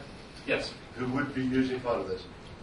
If you partnered with Churchill County, we wouldn't have to worry about the 22% of bill. Looking at the actual budget line item here, is the purchase of the actual containers are $15,500, okay, and then delivery is $3,000. So the actual purchase of the container is $18,500. The overhead, if they did apply that indirect cost recovery rate, would come out, a part of it out of the overhead, which they have in here, and then the remainder of it, I was talking to their field manager, if they did say, yes, we do have to apply that, would not be coming out of the $19,000, the actual $18,000 for the materials, $18,500. It would probably have to come out of our end because then we wouldn't be able to purchase the 2 containers in this case. So, for the sake of argument, we have limited resources right now. If we decided to, we love the idea, because I'll be honest, I can see a real need for this, and I think it's to the benefit of all of us to get this stuff done. If we turned around and said, we can't give you 19,000, but we can help you buy 1 container, and then maybe later on next year when we've got more money, that would definitely be an option. What would be our real cost? How much would we have to supply you to get 1 container at a real number? Well, half of the 15, so $7,500. Okay. And then I'm not sure on the delivery. They have delivery of $3,000 for 2. if they would deliver $1,500 for one, then add $1,500 onto that. So you'd be talking pretty much, I would say, half of what the total budget of the So somewhere around $9,000. Yeah. Okay. 9,500 or so, right? Okay. So that would definitely be an option. If you say you can afford one right now, then we can purchase that one and see how it goes. And if we decide we have a need for another one, we can come back a second time. And just to clarify something, just in case, because again, I'm sort of trying to do the numbers in my head. How many, law enforcement, we've got a budget of $75,000. We have about $200,000 worth of dollars that people want. If we, just for the sake of argument, we gave you $8,500, we came up with $8,500 that was left over, things with everything, and it was really $9,500 that you needed, would you be able to get that out of your own budget? I talked with our field manager this morning, and she said we would definitely entertain that, but my guess is if you said, here's $8,500, you need $1,000, we would take that out of our Sand Mountain operating budget to cover the rest Fantastic. of it. All right, are there any other questions for the commission? Mr. Levitt? Only one. Sand Mountain's an $80 a year fee or $20 a day. Is It's that $90 for an annual and $40 for a week. But if you're there for a day, it's $40. At the moment, we're going to be addressing that. All of the OHV recreation areas like Glamis, Dumont Dunes, the logistics of trying to do a daily where you're trying to sell a whole bunch of annuals and weeklies and you've got a daily, no guarantee that person's leaving and someone else is coming back in, whether the person buys a week or a daily. I was just trying to determine that it's truly a revenue area and you do have some revenues. Yes, and a lot of it is the operating costs overall. Our revenues have dropped considerably, and that's one of the issues. We'd like to fund a lot of this, be self-funding itself. 6 years ago, the site brought in close to $280,000. The last couple of years, we barely broke $150,000, and this goes for salary, the solid waste, sewage pumping, pretty much wipes that out, just the basic costs there. But we are entertaining, because we're doing our resource management plan right now, we'll be doing a business plan as well as a recreation area management plan, and we're going to be trying to come up with a way where we can do non-motorized use as well as daily use. So if we can work it out. Perfect. One last question, because we do need to get moving along here. Mr. Elmore? Mr. Elmore, just out of blatant curiosity, how many annual visitations, recreation? Our estimate is between 50 to 70,000 a year. It's approximately 60 to 65% of that from California. All right. Any more quick questions? Because we do need to get moving along, guys. We only have until 4:30. Just two quick ones. Number one, are these new units or refurbs? These are brand new units that are constructed, yes. And where are they coming from? Sacramento. Is there a supplier in the state? For this type of a unit, the heavy-duty unit, they didn't find one. They did look. We can continue looking. We do have to go out to bid. So if somebody else comes up, into that has something comparable, what we do is we have to list our standards of what we want, and then it's open to public bidding. There's a mobile mini vendor in Las Vegas. It's on Cheyenne and elsewhere. That's not a problem. Right. Okay. Any other questions? Sir, thank you very much. I appreciate it. And our next up is Mesquite. And then right after that, we have Lincoln County Sheriff's Department. Mesquite, you're coming up to us from Vegas? I am. All right, sir. Please state your name and any other pertinent information for the record, and go right ahead. Okay. Good afternoon, Chair and Commissioners. Chief Tanner, Mesquite Police Department. To my right is Sergeant Rob Stepp, Mesquite Police Department. And we're looking for the extra points for a quick presentation, so I'll be quick. Right, good. Okay, the city currently offers 36.3 miles of existing named trails and 16.7 miles of unnamed built trails in the city of Mesquite. We were reached out to by, I think, some of your staff or people asking how many trails we have, if we had any, and we have several trails. I have a map I think she has handed out that's listed with all the dotted areas. There's several trail systems all throughout our city.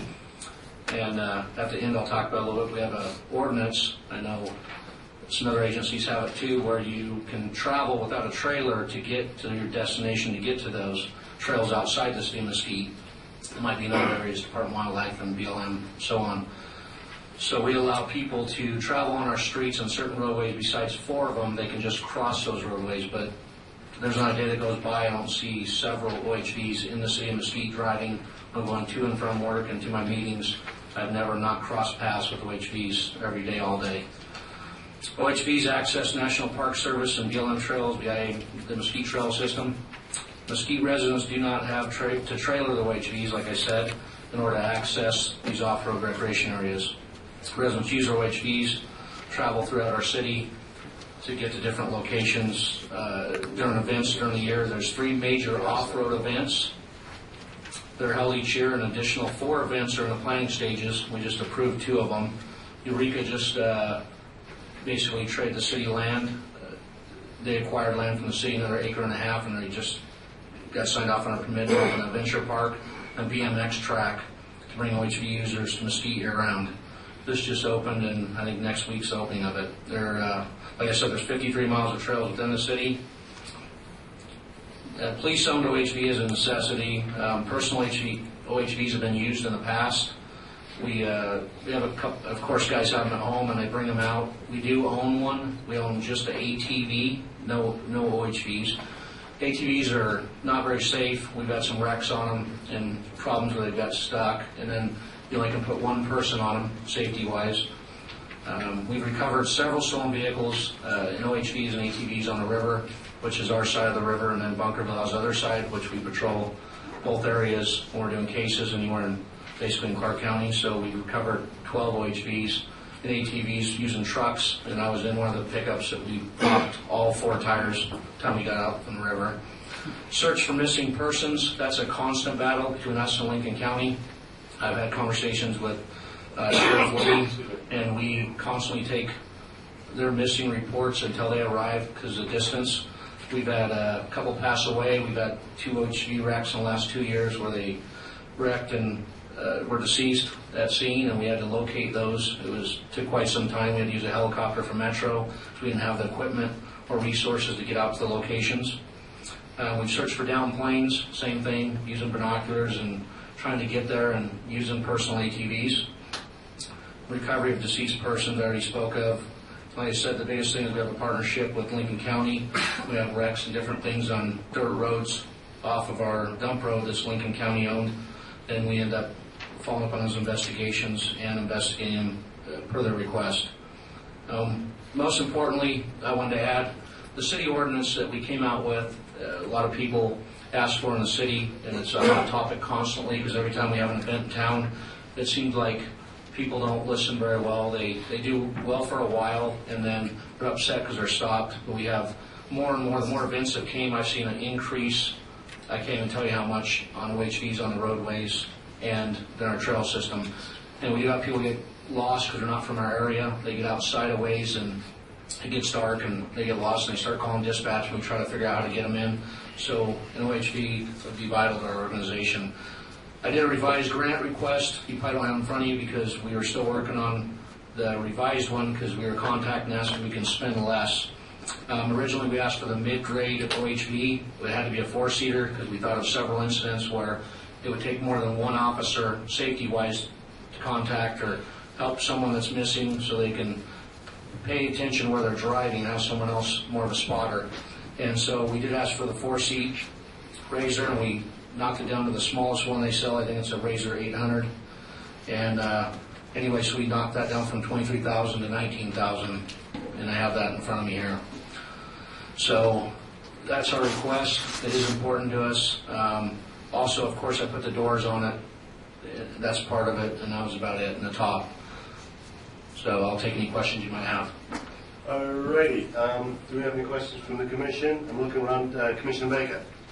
I have one question. In the grant application, you talk about the timing that you were going to use this. It's on a regular basis from May 1 through September 5th, and I'm just wondering why you're limiting it to the summer months. We have the most activity around July 4th and the summer months on events. I wasn't only limited to that. I just didn't want to put on paper that it depends on our staffing. I talked to the patrol shifts, and if they have their maximum staffing, if everyone's there, we said maybe one of the guys on each shift can, and during the other months, they can go out and do enforcement. We get at least one complaint a week, people using OHVs driving on a walkway pass that a lot of our senior community use to walk in the morning. And that's at least once a week we get complaints, so it'd be good for that purpose, and also registration stickers, and then driving recklessly. We did have a guy wreck this last year, and he ended up being disabled over the wreck on the walkway path. So I said those months because our school officers, we were going to designate them to use them in the summer months on a frequent basis, more so than during the year, and then also use them on the events like you saw. But the idea is to use them anytime we have complaints, and more so than just what was listed here. But I didn't want to put something on paper and not be able to hold to that. But our plans are to allow a patrol officer, if they have all their people on the shift, no one's called in sick or at training or off on any kind of medical issue, that they would allow one of their persons to take that machine out and do enforcement in those areas. But summer months are more active and busy for us. All right, thank you. Commissioner Giroux. Commissioner Giroux for the record. Do you have, obviously you're going to flag this as a police vehicle, and my question would be, would the OHV Commission be able to be tagged along as far as a provided by? Of course, yeah. We planned on in the markings in the grant we wrote that we would, of course, write where it came from, where it was funded, and then, yeah, they can do a ride-along or whatever they like anytime they like to. Okay, and is there any problem with dealing with a Nevada dealership, trying to keep our dollars in Nevada? I see the bid is for a Utah dealership. No, not at all. The time restraints we had, when we found out about it, I think we had 2 weeks before, we did both areas. There's actually a Mesquite Motor one, too, that's in there. But no, I had full intention. We only purchased from Nevada, and we actually make our officers move to Nevada to work here. So I'm a strong proponent of needing to live and buy things in Nevada. Thank you very much. That was just a bid. All right. Mr. Lambert? Commissioner Lambert, for the record. I want to thank Mesquite for their participation in the OHV process and their strong support of OHV in general and being a leader in using 490 to build tourism and jobs. And I thank you. I have very few questions in regard to your commitment. I appreciate that. Thank you. Commissioner Richardson? Commissioner Richardson, sir. Just a quick question. Why a Razor as opposed to a lower model? You know, safety-wise, I've driven all three. I'm an owner of some, and I've looked at and done studies, read online, talked to people. I had a friend that owned a dealership, and safety-wise, I've seen a lot of wrecks over my time. I'm from Vegas originally, and when it was all desert on Charleston, I've just seen a lot of wrecks and different things, and I think that's the safest model. I didn't personally own one, but I plan to in the future, and I just think they're the safest with the rust metal doors, the way they're built, and the higher ones. I've been on some desks recently. And anyway, I just think that's the safest model. Stays lowest to the ground, and a bunch of other reasons. Just the cage equipment, so guys don't get injured. Because we have wrecked ATVs, like I said, with injuries. All right. Is there any other quick questions? All right. Again, I would like to reiterate from Commissioner Lambert, thank you, because your area has been a great example. And I'm glad to see that you're working in coordination with Lincoln County, because obviously the more equipment we can put out there that's used for the benefit of more than one county, obviously that's a bigger bang for our dollars. I have one quick question on enforcement. Will you be using this Razor for enforcement, enforcement of the OHV sticker, and have you been doing any enforcement up till now? Yes, we've been fairly lax as far as the city when they brought the events here. We didn't want everyone to think we're going to hammer the events that come in town. It's a rural area, as Lincoln County's talked about. I think they should be able to ride or drive them in certain areas as long as they follow the rules and cross the right roads and not drive on our main roads. So the answer to the enforcement is yes, we do enforcement. We're looking for the reckless driver, that kind of thing. We're not looking for guys with really small violations, but the sticker is something we will enforce, absolutely. Terrific. I have one question, Commissioner Lee.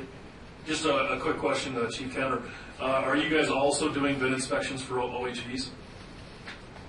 Yeah, I'm glad you brought that up. I got an email. I was asking how we did, because it feels like we've done hundreds of them. And we have people come in constantly to the PD. I don't have the number for you. I asked for it and I didn't get it because I guess we don't have a way to keep statistical charts on that because we have a printed paper our officers fill out for anyone that comes in the PD. And I guess we didn't think ahead to keep statistics, but the majority of our residents, and you guys know this, a lot of them have OHVs and ATVs. It's amazing how many there are in our city. That's But I don't have a number for you. one other thing too. Would you also would you be opposed to if you are awarded this grant to do some kind of a press release in your area in reference to OHV enforcement and the equipment that you receive from the OHV Commission? Absolutely. I do one every 3 to 4 months, every year out of my calendar to basically educate the public where they can ride them, where they can get a map. In fact, we just blew up a large map for this off-road weekend in 2 weeks. And we're going to have a booth just to show where you can ride them. And we're having our volunteers man that for 3 days, so Friday, Saturday, and I think half a Sunday, to show where you can ride them in our town and also a map they can take with them. So, yes, every morning we do releases all the time, just so they know to be safe on them and where they can ride them. Thank you. All righty. Promise myself to be as quick and brief as possible. You can see the maps, I hope you can, see the maps that I have up that show the area of concern. And at this point, I would entertain any questions. All right. We don't see the maps. Was he going to have them up here, or? Yeah, we can't see the maps up here, but we do have some copies that are a little bit hard to read, but we do have copies here attached to your grant, but we cannot see those. Yeah, maybe we can get those for tomorrow. So, can you see this? No, we can't. Can you? Okay. So much for. Oh yeah, we actually we can see it a little bit better behind us, but okay. Okay. Questions, Commissioner Baker? I have a question regarding your budget. You're talking about volunteers, and I can understand some money for some administration fees for the nonprofit. But you have over half your budget in salary. Can you explain that? I have never filled out a grant request before, and so I plugged in the number of hours we were figuring was going to have to be included to accomplish the deed, and I put that in the request. There will have to be some hours paid, but we are hoping to get almost all the hours donated. So of the $15,000 you're asking in salary, who gets that money?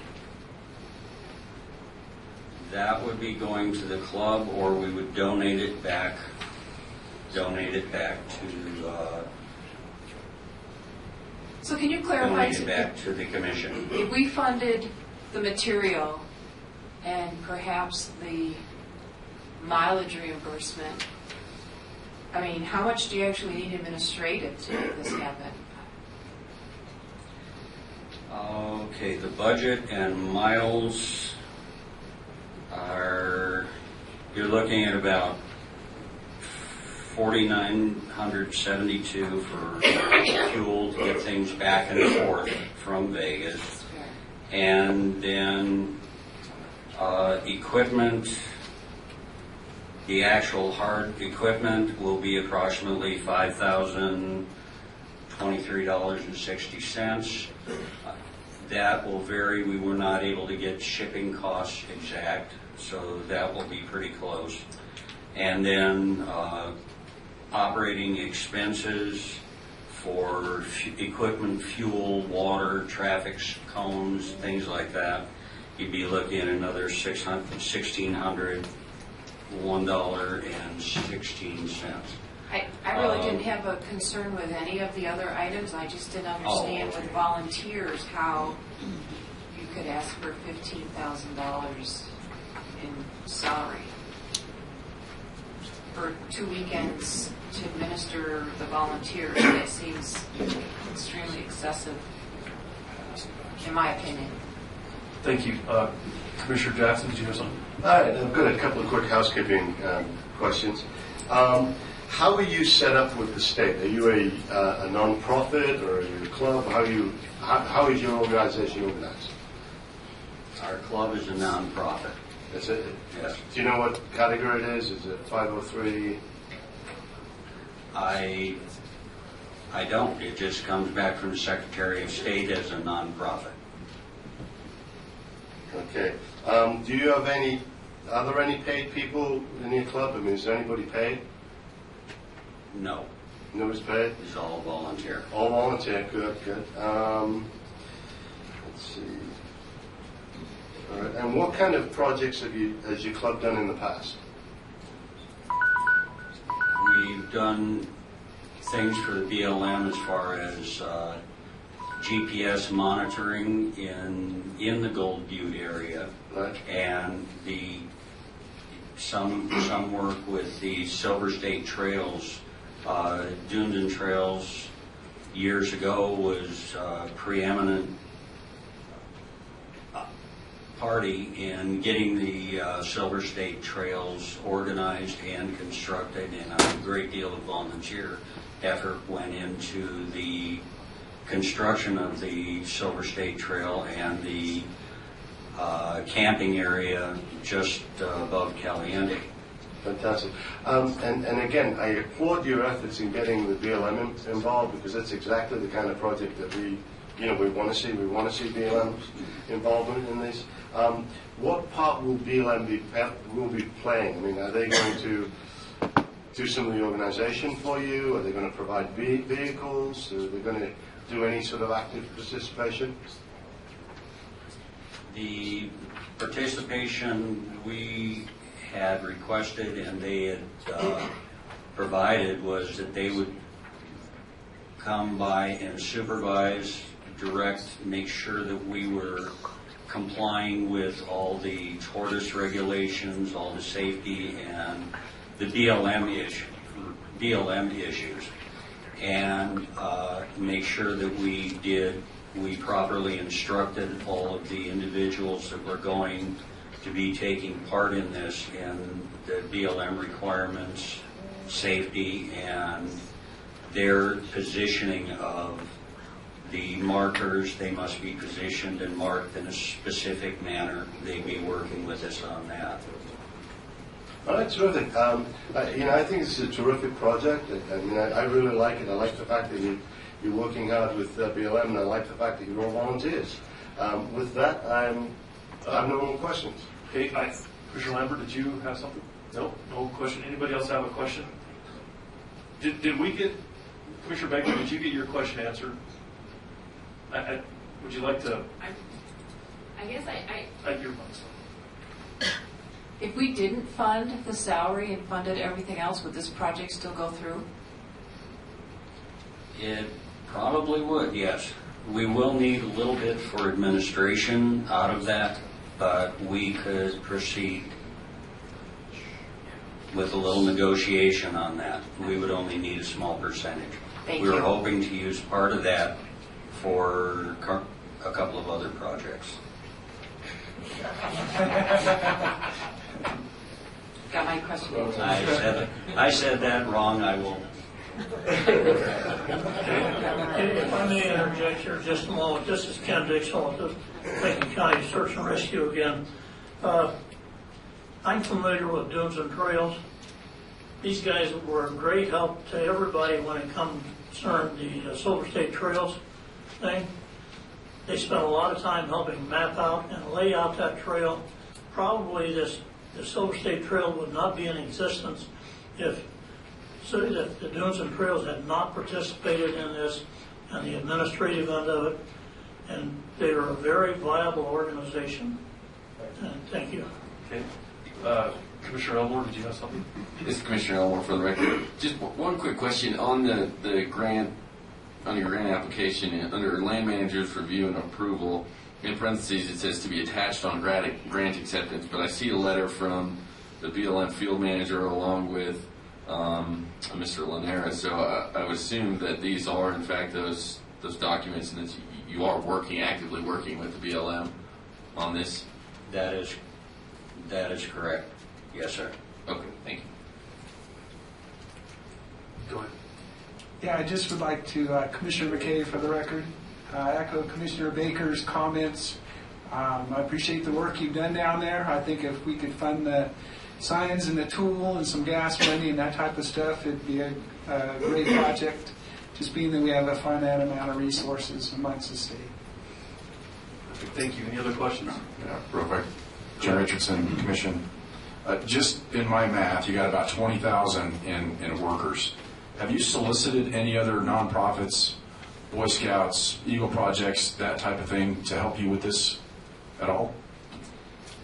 We have talked to a few other organizations. We haven't gotten any commitments on it yet, and we are hoping that that's one reason we put together multiple installation kits, supplies and equipment to do multiple installations at the same time. We're hoping to be able to get three crews going at the same time. But it's going to depend. We've had a lot of conversations, but we have not had commitments. Okay. All right. Thank you. Commissioners, Yes. I'm Elise McAllister with Partners in Conservation. We will commit to helping Dunes and Trails with this project. We can help them find some local Boy Scouts. We can help with administration, whatever it takes. Perfect. Okay, thank you. Any other questions before? Okay. All right, let's move on. Thank you very much for your presentation. Next, we'll have the Friends of Nevada Wilderness, the trail signage project. Chair? Yes. Commissioner Jackson, for the record. I am an active member of the Friends of Nevada Wilderness. I have no financial interest. I am a blue helmet, which means that they got me to work a lot more than the average. That's about it. So hopefully you don't hold that against them. So please bear that in mind. Thank you. Thank you. Appreciate it. Go ahead and introduce yourself to us. All right, I am Renee Aldrich with Friends of Nevada Wilderness, and this is Pat Bruce. We have actually 3 proposals today, and so in the interest of saving time, all 3 proposals. Chair, yes, Mr. Jackson. We have broken the proposals out into signage and different areas. The reason it was done that way is so that we can group them together. So if you could deal with just the signage issue now, and you'll have 5 minutes to talk to you about the other ones. Right, and that's what I was just about to explain. We only put together one PowerPoint presentation, though kind of encompassing the whole theme of our project, which is same throughout the 3 proposals. So we'll focus on signage now, and we'll come back and talk about the OHVs and address those questions later. If I could, I would extend the offer of partnering with Dunes and Trails on the Gold Butte project. Friends of Nevada Wilderness has been active in Gold Butte and would be happy to assist those folks. For signs and stickers, we have a proposal of $4,500. The purpose of this project is to help vehicle users enjoy backcountry experience and support riders with good signage, noting places of interest, places to park, and delineate travel. And this is for 2014, we're focusing our signage and stickers in the Black Rock NCA in northwestern Nevada with the BLM up there. And to help riders navigate backcountry with less confusion. And then we'll talk about this more later, but to obtain OHVs to make our projects more effective and efficient in both time and expense. Addressing the needs. With decreasing agency budgets, agency personnel is less likely and less able to get out into the field. We have an established nonprofit with a lot of volunteers who come out and help us with these projects. It's a great way to introduce people to the NCA. Inadequate signage can lead to disturbances to natural resources and important wildlife habitat, and can lower the quality of recreational experiences for all users. OHVs can help us get volunteers and materials out to hard-reach backcountry settings, and we can do so in a more timely manner if we get those.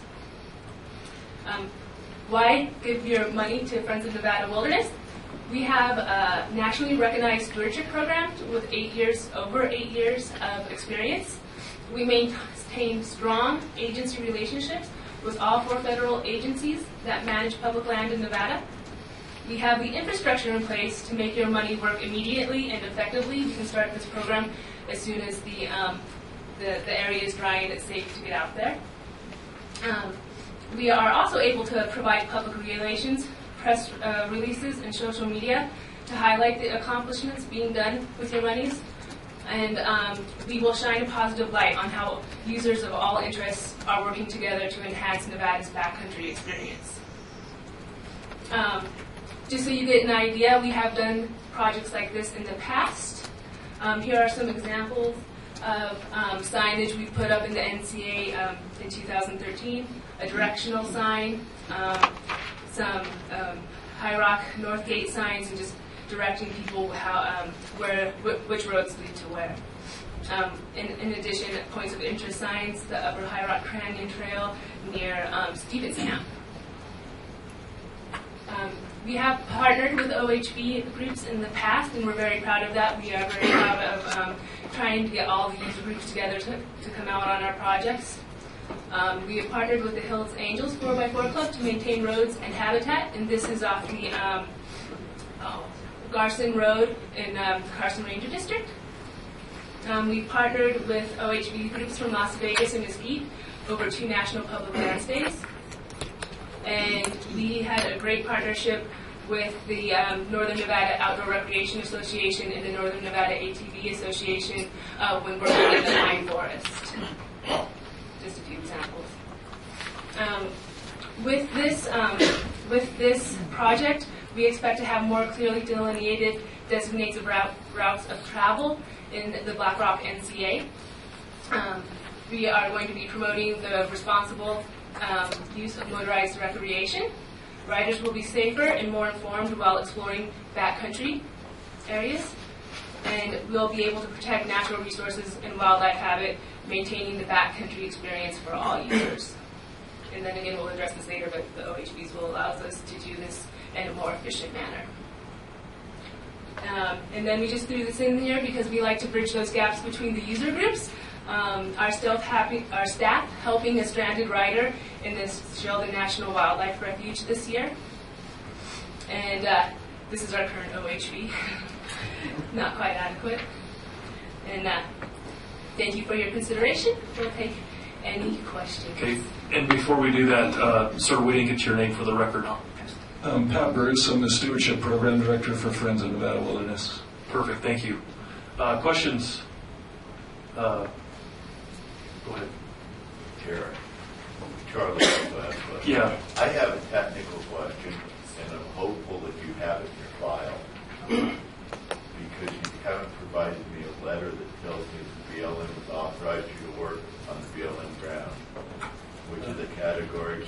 So, do you have one?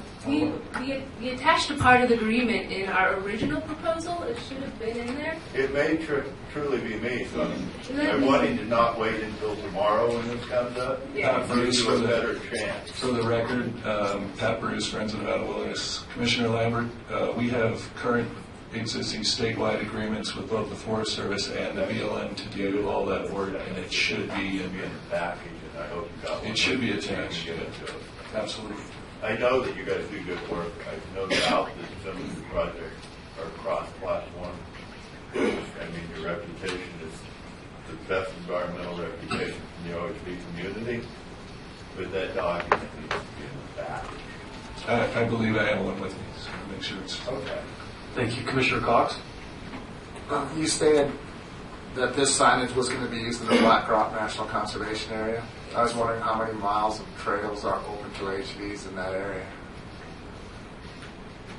I don't have an exact amount, but every road and trail that's listed in the Resource Management Plan for the Winnemucca District Bureau of Land Management in the Black Rock Desert, High Rock Canyon, Irrigated Trails National Conservation Area is in that, and it's about 815,000 acres of recreation area. Thank you. Any other commissioners have questions? Commissioner Elmore? Commissioner Elmore, for the record, so this specific one is for signs and stickers. Do you purchase those directly, or are you basically is the BLM purchasing them? And In the past, BLM has purchased them, but we did look at outside sources just so we can support them more and be able to get signage without them if their budget is short. So this would be, you're looking to purchase these outside of the BLM? I believe so, yes. Okay. Well, which one do you want to go first? Commissioner Lambert, go ahead. That was something that it came up because every time I've done signage, I've never paid for Carsonite signs. I've always been able to get them from the BLM, and that was really what pushed me to go, where's their support letter? Because I generally have always said, that's an operational thing for them. Okay, bring you volunteers. Come on, guys, give me some slats. So that's all. My final comment. Commissioner Jackson. All right, a couple of quick questions. How are you organized? What kind of company are you? A non-for-profit corporation? Yes, we're a 501c3 nonprofit. 501c3. And how long have you been at that status? This is our, Pat Bruce for the record, this is our 30th year as a 501c3 nonprofit in Nevada. Happy birthdays. And you do have paid employees, correct? We do. We have a staff of 13 employees for the entire state of Nevada. Okay. And most of the work is done by volunteers. Could you give us an idea of how many volunteers you have? Well, in 2013, we had over 550 individual volunteers who came out, and those volunteers often came out more than once. Okay. And we have a membership support a base of around 3,000, I believe. Okay. Any other questions? No, I'm done. That's it. Any other questions? Going once? If I could add, Pat Bruce for the record, we did contact the Winnemucca District regarding the, how could we help even more in getting things taken care of in the NCA. And that was their suggestion, if we could actually get some extra supplies out because of the budget restrictions, especially in the current year. That would be helpful to them, and that's the reason that we actually put in for this grant. And if you notice, all the grants are just supplies only. I appreciate your volunteerism. You're just missing a couple of pieces. Absolutely. Okay. Any other questions? Okay. So, and we'll do the others later, right? We'll do the other. Okay. Thank you. Thank you very much. Okay. Next, let's hear from City of Carson. And this is going to be the Prison Hills. Please introduce yourself to the commission and your title. Good morning, I'm Juan Guzman. I'm the Open Space Manager for Carson City. It is my pleasure to be here. Thank you so much for... Do you have your mic pushed? Do you have your mic pushed? Now I do. Thank you. Would you restate your name, please? Maybe I try better English. I am Juan Guzman. I am the Open Space Manager for Carson City. With me is Lynn Zong, and Lynn is our consultant with Resource Concepts Incorporated. We do have, while Lynn finishes her setup, I would like to hand out a 2-page summary of what we're here for.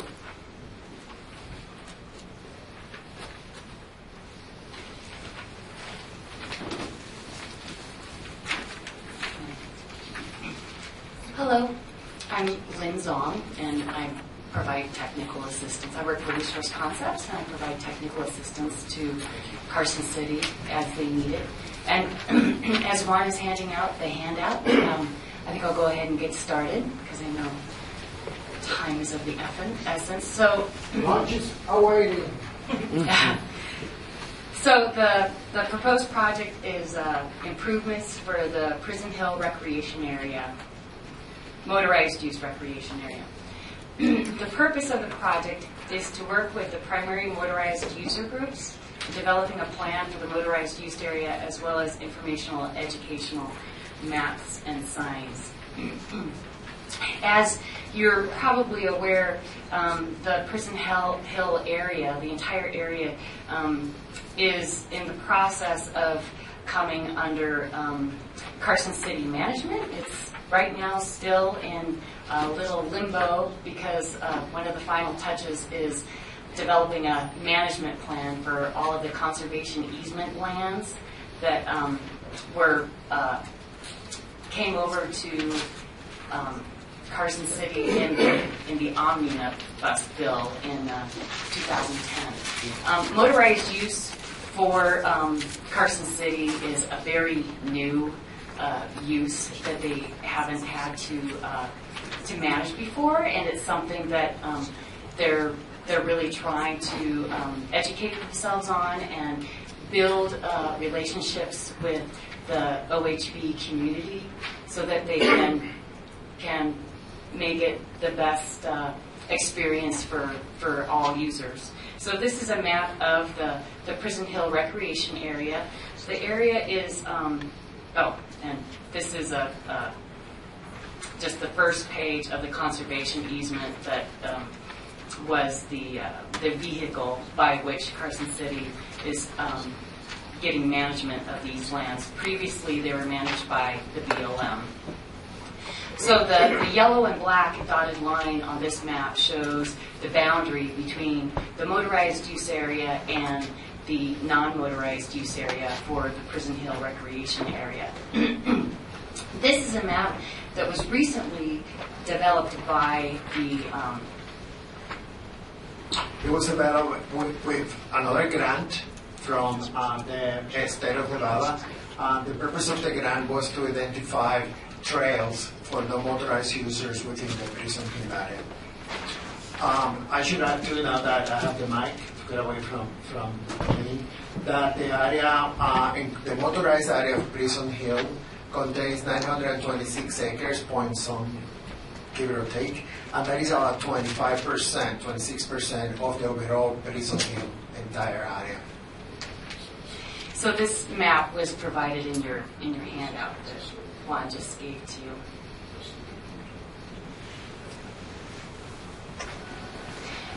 This is zooming in a little bit more on the area.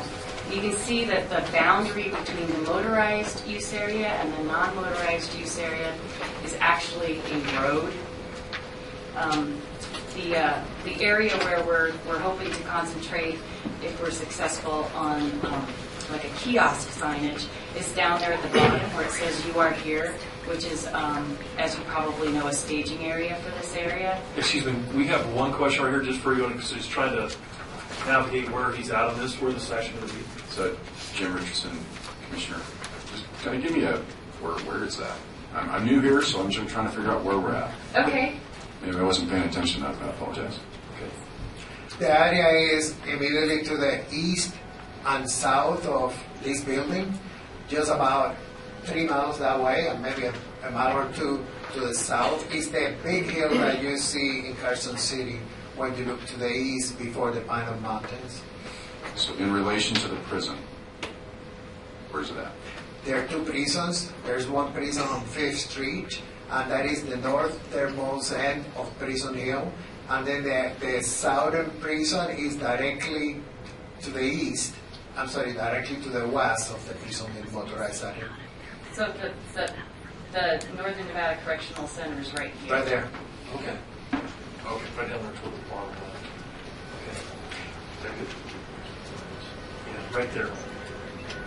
Right there. That is powerful. Like it.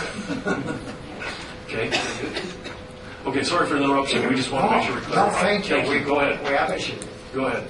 So this is a photo of the staging area down at that very southern end where we're hoping to put some signage. This is a photo of a typical two-track road that's in the area. Super beautiful. The rocks are very well liked by OHV users. It's a really beautiful area, gorgeous views of the whole area. This is a photo of an adjacent non-motorized use area. And Carson City would really like to minimize or reduce conflicts between the motorized use people and the non-motorized use people in this area. This is a photo of one of the barrier fences that is in need of repair, and This fence goes along between the motorized use area and the non-motorized use area. This is a photo of one of the typical boundary signs that's there right now. As you can see, it's your classic BLM boundary sign. A lot of these signs are in disrepair and down, and the thought being that, you know, with the downed boundary fences and the downed boundary signs, BLM hasn't really been keeping up maintenance on this area since this whole process has been going on. They don't. One of the reasons why Carson City is getting this land is because it's very important to Carson City for their open space program, and Carson City can designate more resources and management to these areas surrounding the city than the BLM can. So the improvements are planning and outreach as a big part of this. You know, Carson City is just now getting these lands. They really want to build bridges with the OHV user groups. The open space staff, there's 2 people, and they have their hands quite full with all of their lands. That's a big part of this. The use area improvements and the informational signage, you know, part of the signage would include information about the requirement to have their vehicles registered, things of that nature. So primarily, Carson City is really looking for your support, and they need your help. They need contact with the OHV users. Perfect. Perfect. Thank you. If I may add, that is just about to show up on the screen. I'd like to describe to the Commission that it was produced in cooperation with the Doug Holcomb, who is sitting down there in the back, the guy with the black shirt. And he is one of the members, or one of the person that we normally associate with the local riders group, organized group.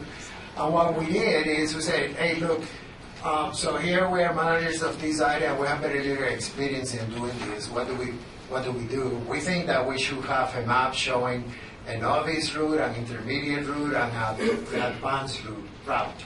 Can you help us put that together? And they did. And that is reflected in the map that you see. We also went ahead and identified a rock crawl area. I don't really know exactly what that is yet, but they're told me that they're going to show me. And the whole idea is that this information will be available to the users of the area, so they will know what is the section of the hill that is motorized, where the facilities are, such as bathrooms, where is anything else that you may need.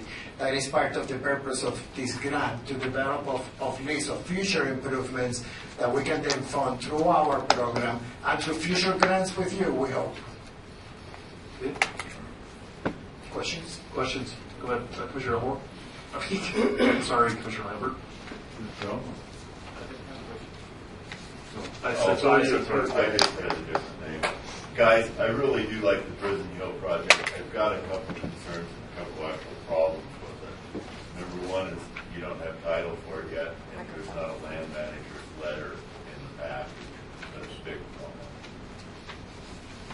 it. The other issue that I wanted to bring up was, at the point you do get title of it, you know that I've worked to try to secure you a Hope for Yamaha and Polaris, and given verbal commitments to fund that entity in particular after long meetings with them.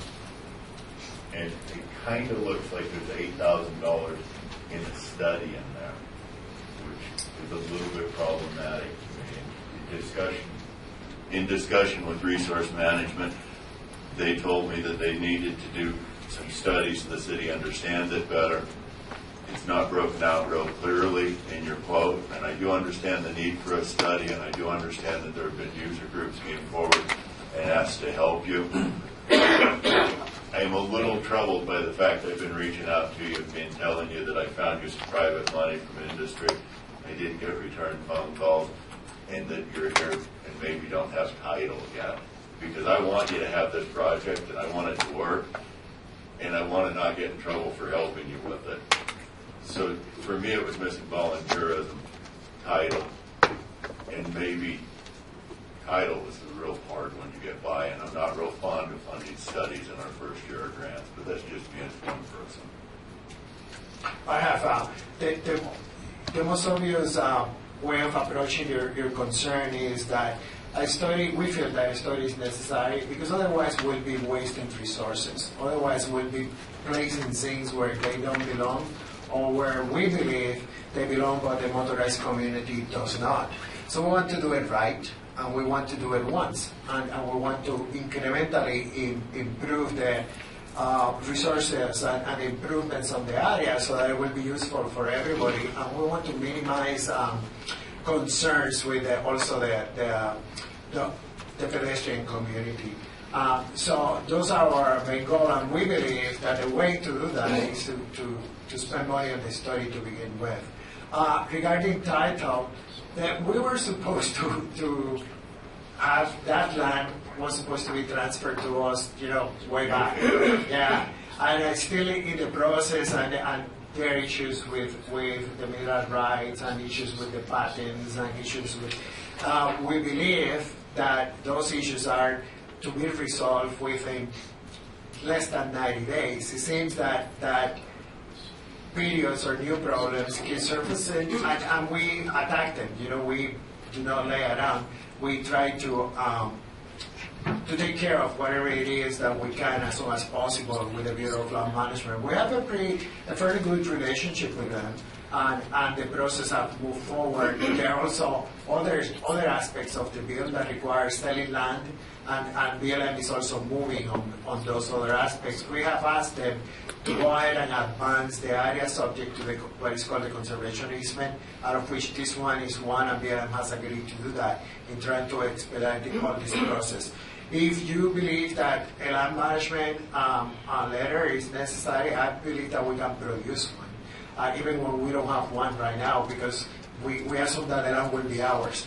I also, as to voluntarism, the way that we went about developing that map or developing those routes was precisely through voluntary effort. I agree wholeheartedly, and I encourage that. I'm just saying that it's missing in what's in front of us. Okay. I mean, that was one of the key things that I told you that would affect how this would go in the early days. Okay, Thank you very much. Any other questions from the commission? Commissioner Jackson, go ahead. How is the entity set up? I mean, is this... Commissioner Jackson. I apologize. Commissioner Jackson, for the record, I should know better. How is the entity set up? Is this part of the city, or is this a separate corporation? If so, what kind of corporation is it? Carson City is municipality. The Parks and This is part of the city? Yes, yes, sir. The Carson City has the Parks and Recreation Department. The Park and Recreation Department has one division, out of what I'm the proud manager. It's called Open Space. Our funding is part of a sales tax that was approved by the voters of Carson City in 1986. Yep. I didn't see in your package, and perhaps I'm wrong, any cooperation with other volunteer groups, because I know there was, I know there are groups that have already volunteered to help other projects. Have you looked into that? Have you looked into getting some more, some volunteer help and cut down the cost? Yes, we have. As a matter of fact, I believe that's maybe what you mentioned. We do have a letter of support in our packet from the Pino Mountain Trails Association. Okay. Commissioner Elmore, go ahead. Do you have a line item budget? Do you have a line item budget? I don't have the application in front of me.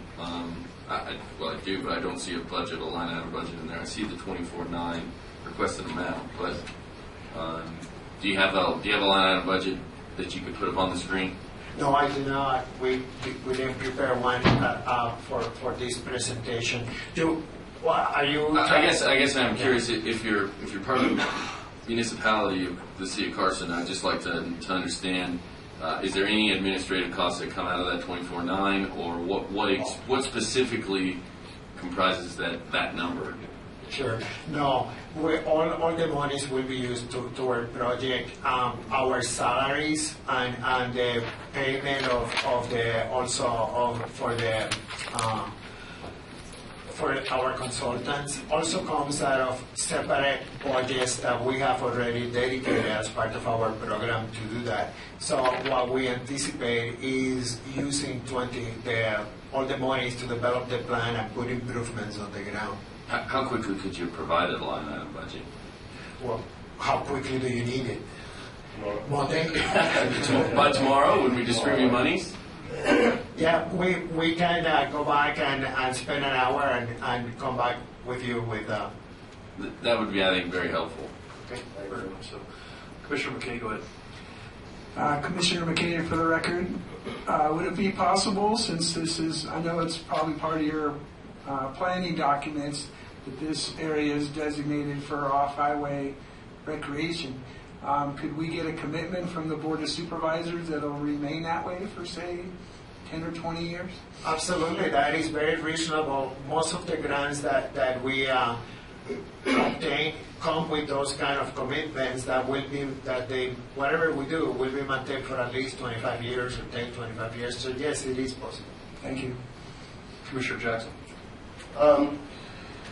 Now, you're asking for a reimbursement grant, is that correct? That's correct. The one thing that when you have a project like this with a lot of moving parts, we may want to put somebody from our commission or an employee of the commission in working with you. Is that going to be a problem? I don't see why not. Okay. No, I don't see. Okay. Okay. Commissioner Giroux. Commissioner Giroux, for the record, is it your intent to actually, I guess, make an OHV park that's going to be open for the public? It is our intent to have an area that is accessible for people to ride. It is possible that eventually that a section of the park may be called an OHV, meaning that it will have a managed facility, a managed track or a managed area. But our initial intention, the way we're moving into it, is all this area is available for off-road recreation. Like the map shows, we know an area that probably is used mostly for rock crawling. We know other areas that is used for hill climbing. We know other areas that is just used by larger vehicles to go and enjoy the scenic beauty. So we intend that all those aspects of recreation will be available. But it's not necessary to develop one facility that can be used by one type of motorized recreation. Okay, I've been riding there for about 35 years. I know the area real well. Okay. In fact, in quite a few years past, up on the top section, the picture that you had by the main rock, that was actually a very competitive motocross track, and they had sanctioned events. Actually drew people in, from not only our state but over the hill. Definitely in this economic times to draw people in to spend their money in Nevada is, something that I know I would like to see more of. Mm-hmm. And I didn't know if that's going to be part of this plan or. Well, I think, Lynn, this is Lynn Zong for the record. The reason why the city really needs to do the plan is because they need to hear things like that, and they need to know what kind of facilities are required. They need to know what kind of staff time is required on their part, because it's really an unknown for the city staff. So that's why we need the plan. And really everything's on the table. It's just what would work for the user groups, what's best for the resource. That's what the city needs to find out and document in the plan. Okay, we need to wrap this up time-wise, so that any other last questions, are we good to go? Okay, thank you very much. Thank you.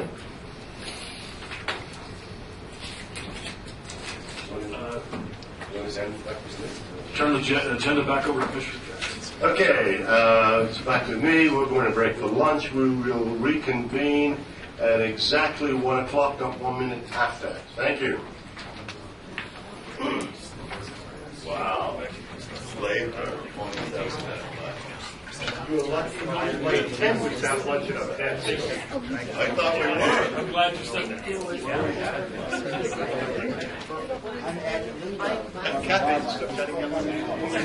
Let's go. No, seriously. Be nice to her.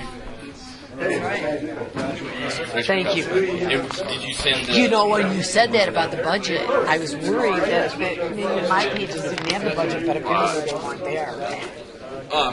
And will you send the? I'm gonna. for the afternoon? Yeah, now I can actually get caught up a little bit. I have the Friends of Nevada Wilderness items that were missing out of this. They just gave it to you. Yes. I had other people's papers in there. This was in those. So I'm just crossing out their name and writing mine off. Where? I had Did some you- chairs, I Mr. had Lambert some said it Paul's, I wasn't, had all, it was so, all mixed up. So far I've they been gave it to muddling me through and and I- just crossing out. You know things. what? I went through those I don't know. and so much. I'll take a copy. You- Okay, all right. And I knew a bunch of Darren's were missing. I had to reprint them last night, and I don't know how that happened, but you know what? But the ones for me in there weren't in there, so I just scratched his name out, put mine on. I really. Yeah. So I'm just going to show you. But it doesn't matter. I mean, I got it down, but I didn't get it. I couldn't find this one. It doesn't matter. But We're making the corrections. You'll see them. Well, you should have 21 score sheets. Yeah, we'll see. So far I've had one for everyone. Thanks. If not, hey, Yeah, exactly. give me a blank score sheet.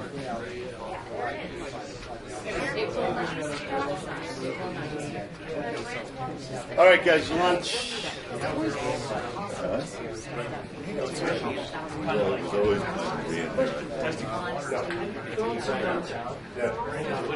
Guys, grab the lunch.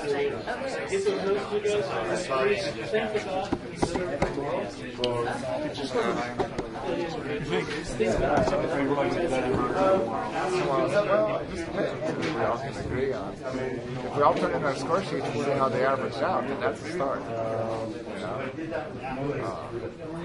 don't know.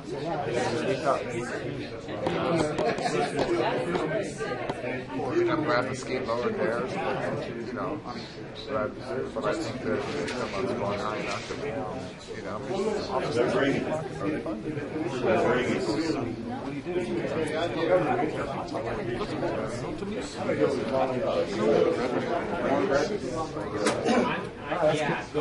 the last one. There might be a charge. No, I got to run down.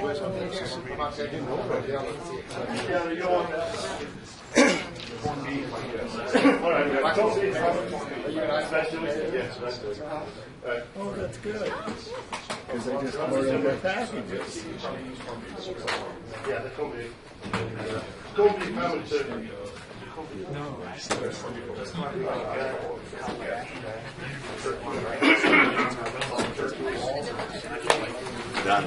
So you ordered drinks? Yeah, I told him to go get me waters and some canister. Yes or no? Make sure you guys are fed water. Just like the farm. Just like the farm. My other job. Let out. Not that I've spent a whole lot of time on a farm, but yeah, fed water, let out. I'm let out. That's right. Does anybody need to be let out? That's funny. That's good. You know, guys gotta try. And I knew you weren't shy of trying. Maybe hurried and rushed a little, but not shy of trying. Let's, What to do in particular areas. Well, that's scheduled. on your spreadsheet. But I did know that there were two HV. I don't know where Kathy is. Well, in the past, it had. I'm not sure what Well, is this enough for everyone else? I don't know. Doesn't matter to me. Did she order? How did she order? Do you know? Just she ordered the spaghetti. Is what I'm asking. So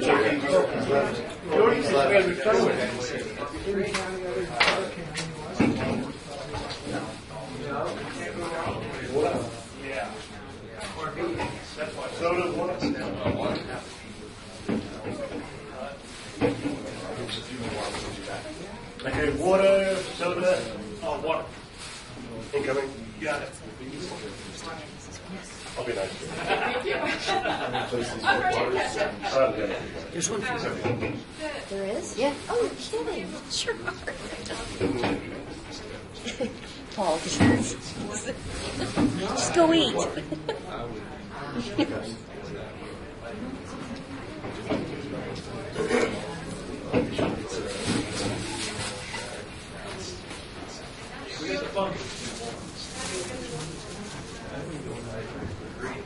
Okay.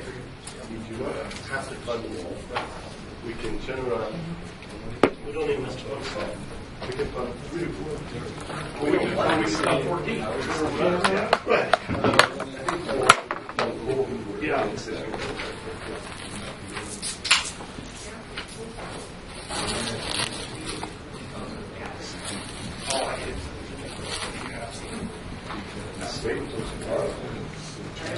Until tomorrow. RTP grants are still available. I can hardly wait. Although I will not be in there. I was going to say, are you going to be here all day today? Well, I wasn't planning on it, but I want to make sure that everything kind of goes smoothly. Since they finally realized they had to fund motorized, that's mandated by law. I'll wash my hands. Neither, actually. It's called brisket and the rest is called corned beef in England. You guys call it chicken. That's what we call what? Chip beef. Oh. Well, yeah. Exactly. You never eat that now. And I should know that because my Gary's adopted my adopted family. All right.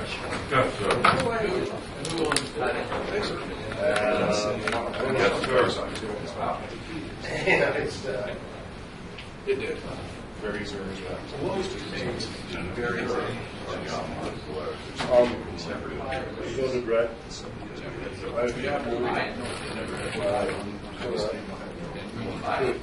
I'm not sure. Whatever that had part of the plan.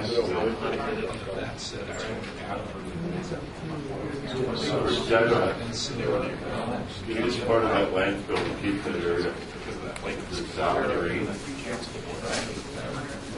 They gave a bunch of properties as part of the city district. Depends on how long it is. We don't know what we're going to do on that basis. And one of the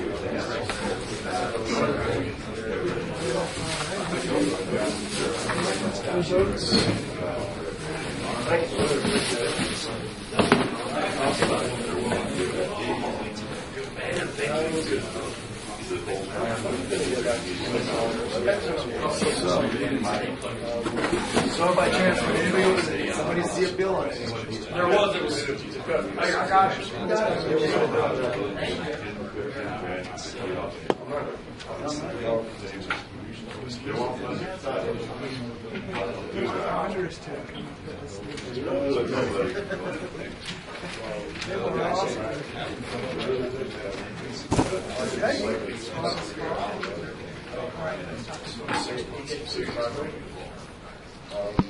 A little bit about who we are. We are an international trade association that represents companies that sell, service, and manufacture all types of off-road equipment.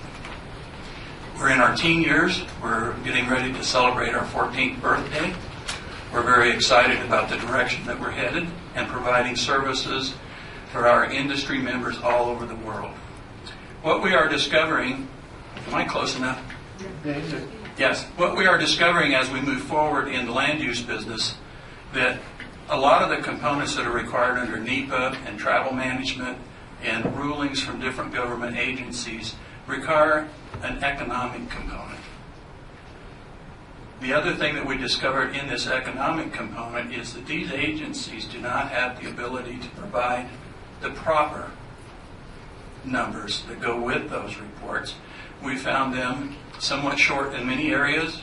The most recent was in the military base expansion in 29 Palms in California.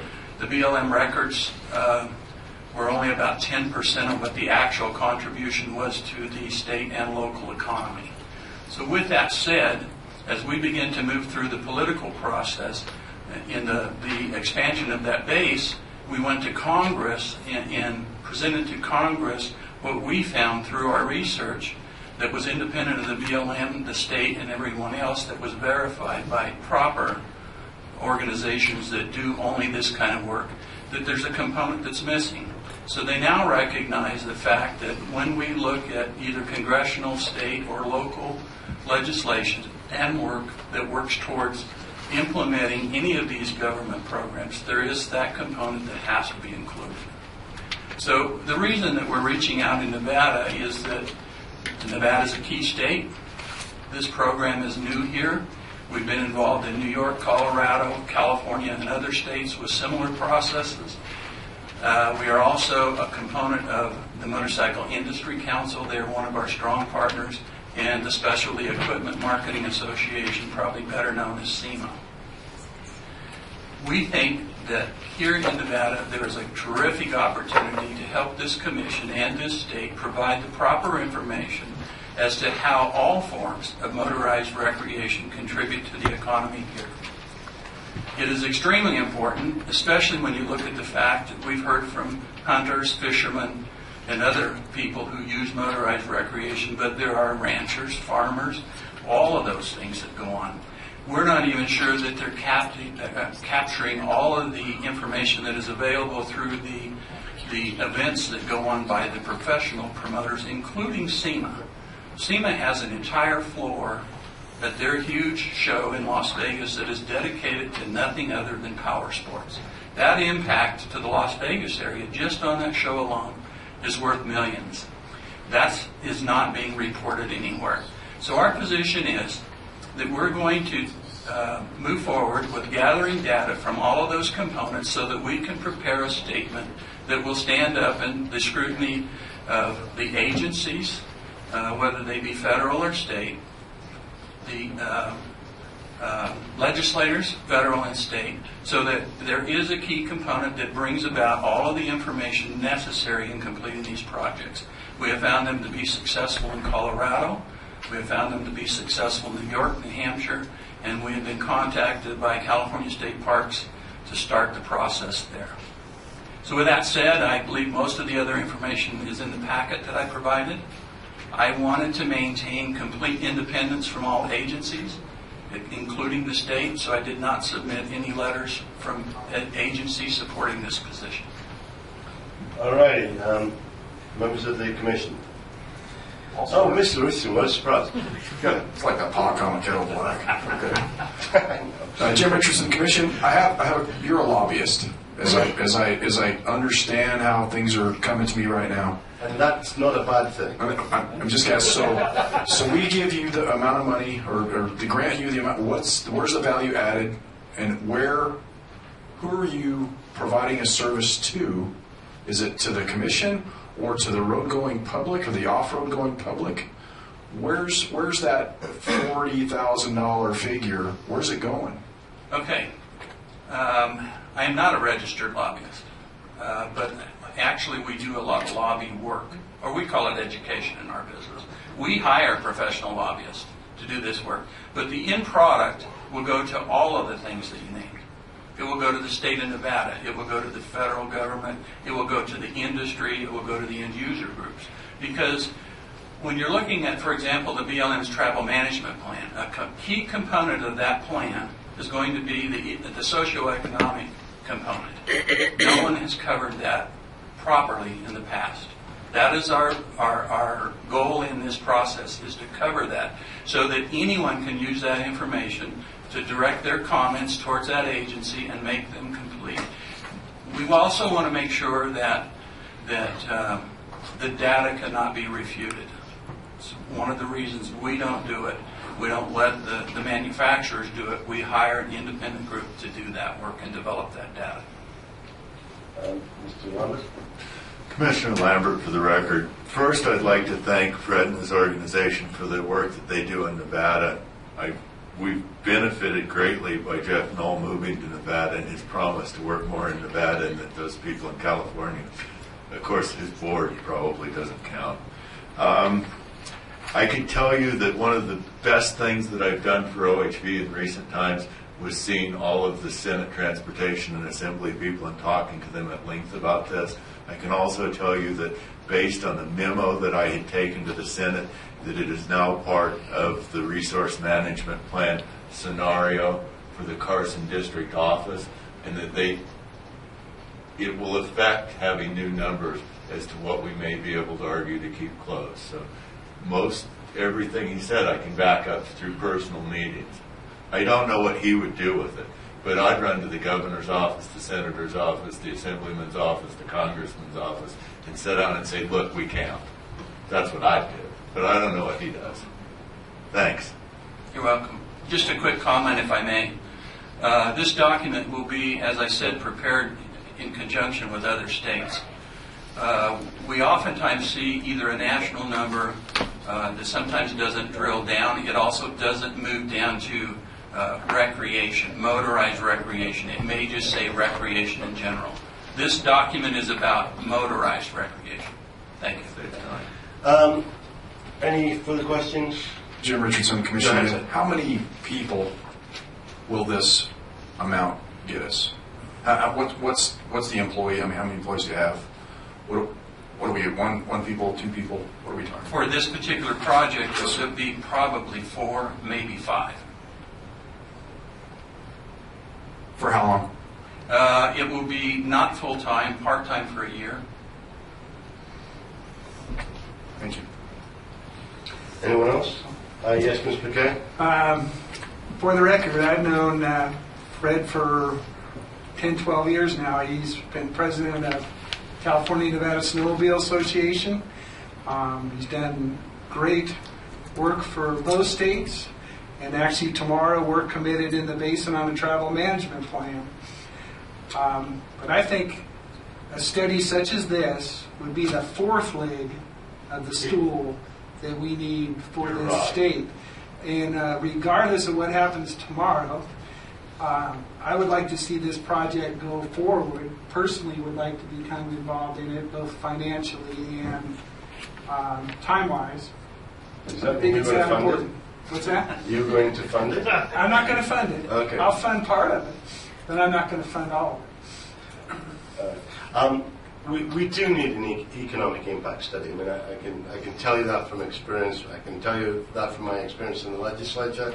When you're able to tell somebody, yes, $10 billion is spent on OHV activities, yes, there's $14 million spent in a particular county, yes, it's responsible for bringing the unemployment rate from 9% down to 7% in a particular county. Those are very, very powerful things. We've looked at doing this before. We've talked to some people about doing it, and to be honest with you, we'd love to do that. But the costs that we've been given are substantially less than what you've quoted us today.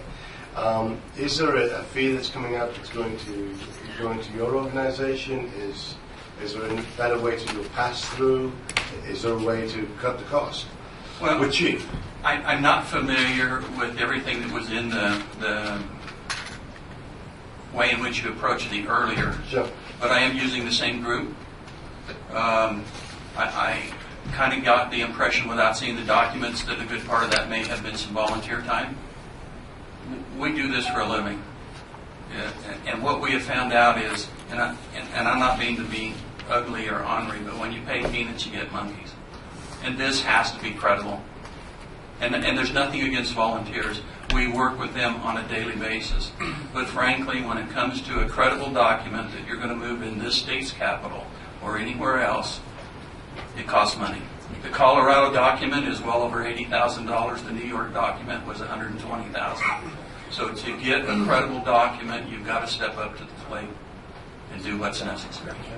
So I guess you've answered my question. Is there any way to cut the price down? Any way to get us to a... And again, because you're talking at $40,000. You're talking 10% of our total budget, and about 20% of the trail budget. So it is a substantial amount. A year from now, when we've got $1.3 million to spend, it's not that big of a deal. But now, at this point, it's a lot of money. So is there something that we can do to either bring the cost down or to start the project and get some preliminary numbers, that type of thing? You may be looking at a longer-term project. We can spread the project out over other years, but you're not going to have a result right away. The numbers that I'm giving you is going to give you a quality result within a year. So from that standpoint, you can look at it there. Mr. Lambert? This is Commissioner Lambert, and I had done a great deal of work on this topic earlier. I spent about 2 months doing just digging. And I'm sure that the engineering firm wasn't too anxious to give away all of my work product, but also I would include the fact that to do the real study, they quoted me $80,000 to $90,000. That the $10,000 was to freshen numbers so that we'd have a walking and talking piece. So he's either 3 times as much or 1/3 as much. I'm not sure. I think he's offering me what I really wanted for 1/3 of what I was quoted. So it's food for thought. Thank you for your time, Fred. All right, do we have any other comments, questions? Oh, I do. Will there be jobs in there? It will help this state determine where the jobs are and what's needed. I think one of the key components is if you look at the fact that... So Colorado shows a rough number on jobs. It does show a rough number on jobs. Oh, you mean existing jobs? Yes, it will show existing jobs. It will also show a potential of future jobs. I appreciate that. And real quickly, let me comment on the fact that Lincoln Electric made an acquisition here based on what they felt. That's a pretty good-sized corporation that belongs to our organization that has moved here based on those factors. All right, we appreciate it. Are there any other comments? Will you be available tomorrow? I will not be available. I'm headed to Lake Tahoe for that. Can we get you available by phone? Because I can guarantee you tomorrow this will be a long, and this will be a subject that we'll be going into. So if my phone works in Kings Beach, it works in Kings Beach. Would you do us a favor and make sure that Kathy has your number? Thank you all very much. Okay. All right. Before we recess, we have got one final session of public comment. Are there any members of the public who wish to comment? It is a 2-minute sentence. 1393. And we have a bell. And we have a bell. Kathy? 661. Members of the Commission, I'm Juan Guzman, and Open Space Matter. I presented to you a project request earlier, and I have a budget that I would like to hand out to the Commission. I'll be available tomorrow for questions too, if necessary. Okay, yeah, it wasn't necessary to do that, but that's good. We'll be ready. Thank you. All right, any other public comment? Somebody in Las Vegas. Joseph Laveri in Las Vegas has a public comment, if I Go could, ahead, please. sir. I would just like to know if there's a way I could send these handouts. There's no one in Las Vegas, but would I be able to still send my handouts to the OHV Commission at their main office? Or is it kind of too late to even do that? You received instructions as to, and the instructions and the rules. You were sent a copy, and in that copy, it asked that if you were in Las Vegas and you had handouts, that we requested that you mail them in earlier to Kathy. Your original handout has been sent to all of the commissioners, and they have it in their email. And I'm sure that if we run out of handouts tomorrow while we're discussing this, I'm sure people will be willing to share. So I don't know if it would do you any good at this point. Okay, I appreciate it. I just must have misread that. So. Okay. Okay, thank you for your time. You're welcome, sir. All right, we are going to go into recess. Do you have public comment? We're going to go into recess, and we will reconvene tomorrow morning at the Plaza Hotel at 10 a.m. See you all there. Now, before we leave, 3 blocks out. Make sure you have your packages, hand them to Kathy. Please don't mix them up, otherwise we'll make her nuts. Have a good night. Tonight. Yeah, you'll get them back tomorrow. She needs to score them. We need to. I didn't fill any of that out. The scores might change. As they may, yeah.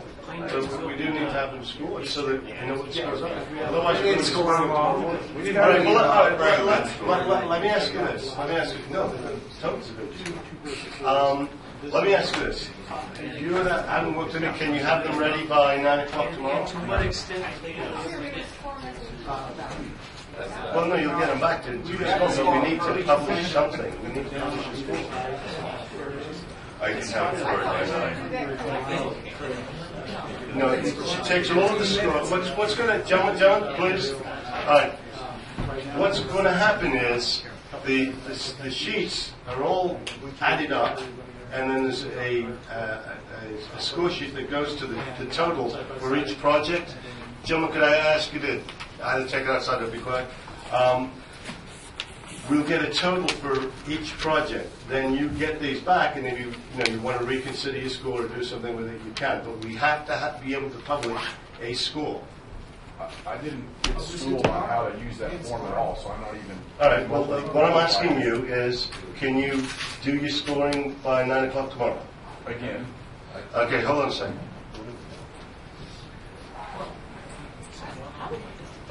Yeah.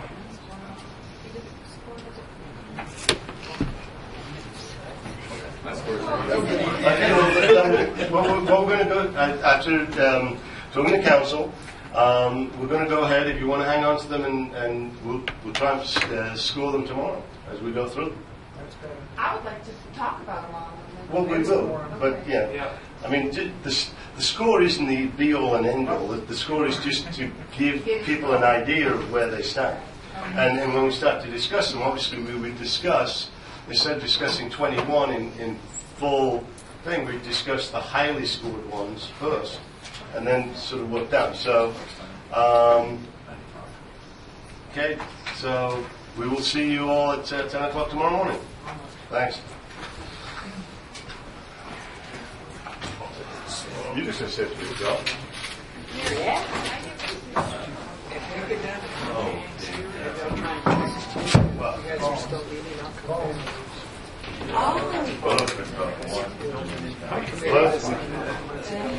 See you later. Yes. Okay, see you. Take care. Thank you. Good, sir. How you doing? I'm in the middle of well, we're just breaking into the meeting with the OSB Commission. I just wanted to chat with you real quick. Did you read the thing on the thing from Austin about what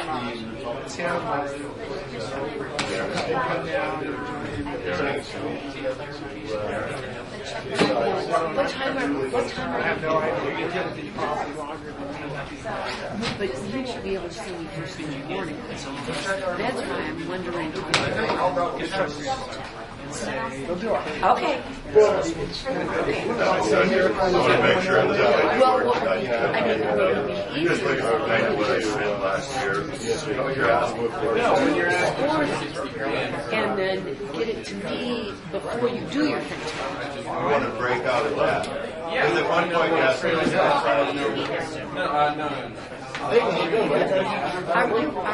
You're staying in the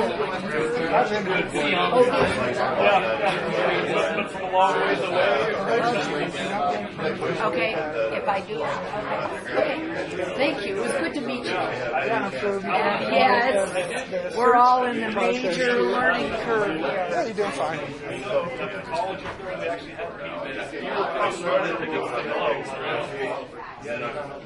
Normally we're all Yeah, and you asked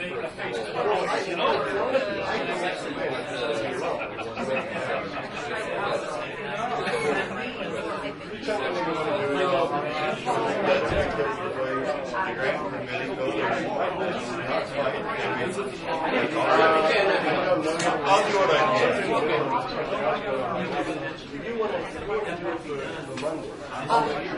Darren, I'm sorry. I realized sort of mid-afternoon. Well, that's all right. I stole Charlie's next door, so I'll forward them all to myself. I just didn't print them because I was expecting we would all get a copy. And I didn't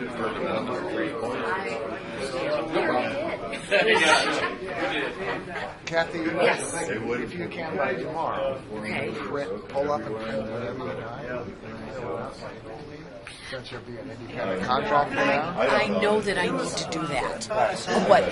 And I've mentioned to Paul that I needed to have the form. Now, I didn't know how to submit. You can just pull it up online. You just go online, IRS, whatever, W-9 form. Okay. Print it off, fill it out.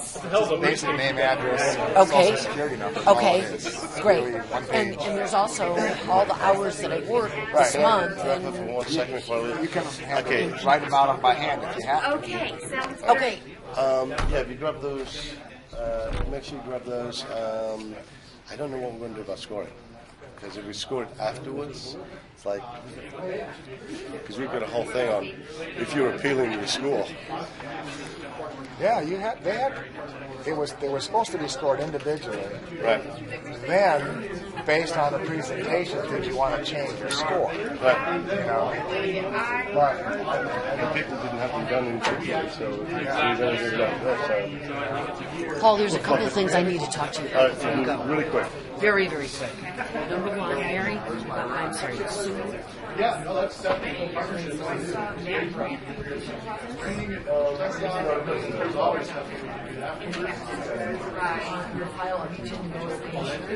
Okay, she gave you the files. She did. So, okay, so I can remove. I don't know if it's So I want to let you know. When? We don't know. We did it twice. You know why? We don't know. The first time it We have it on DVD though. it overlapped. I played the damn like 200 times. You've done it DVD tomorrow, so you've got to make sure that you've got to keep your eye on it because if it's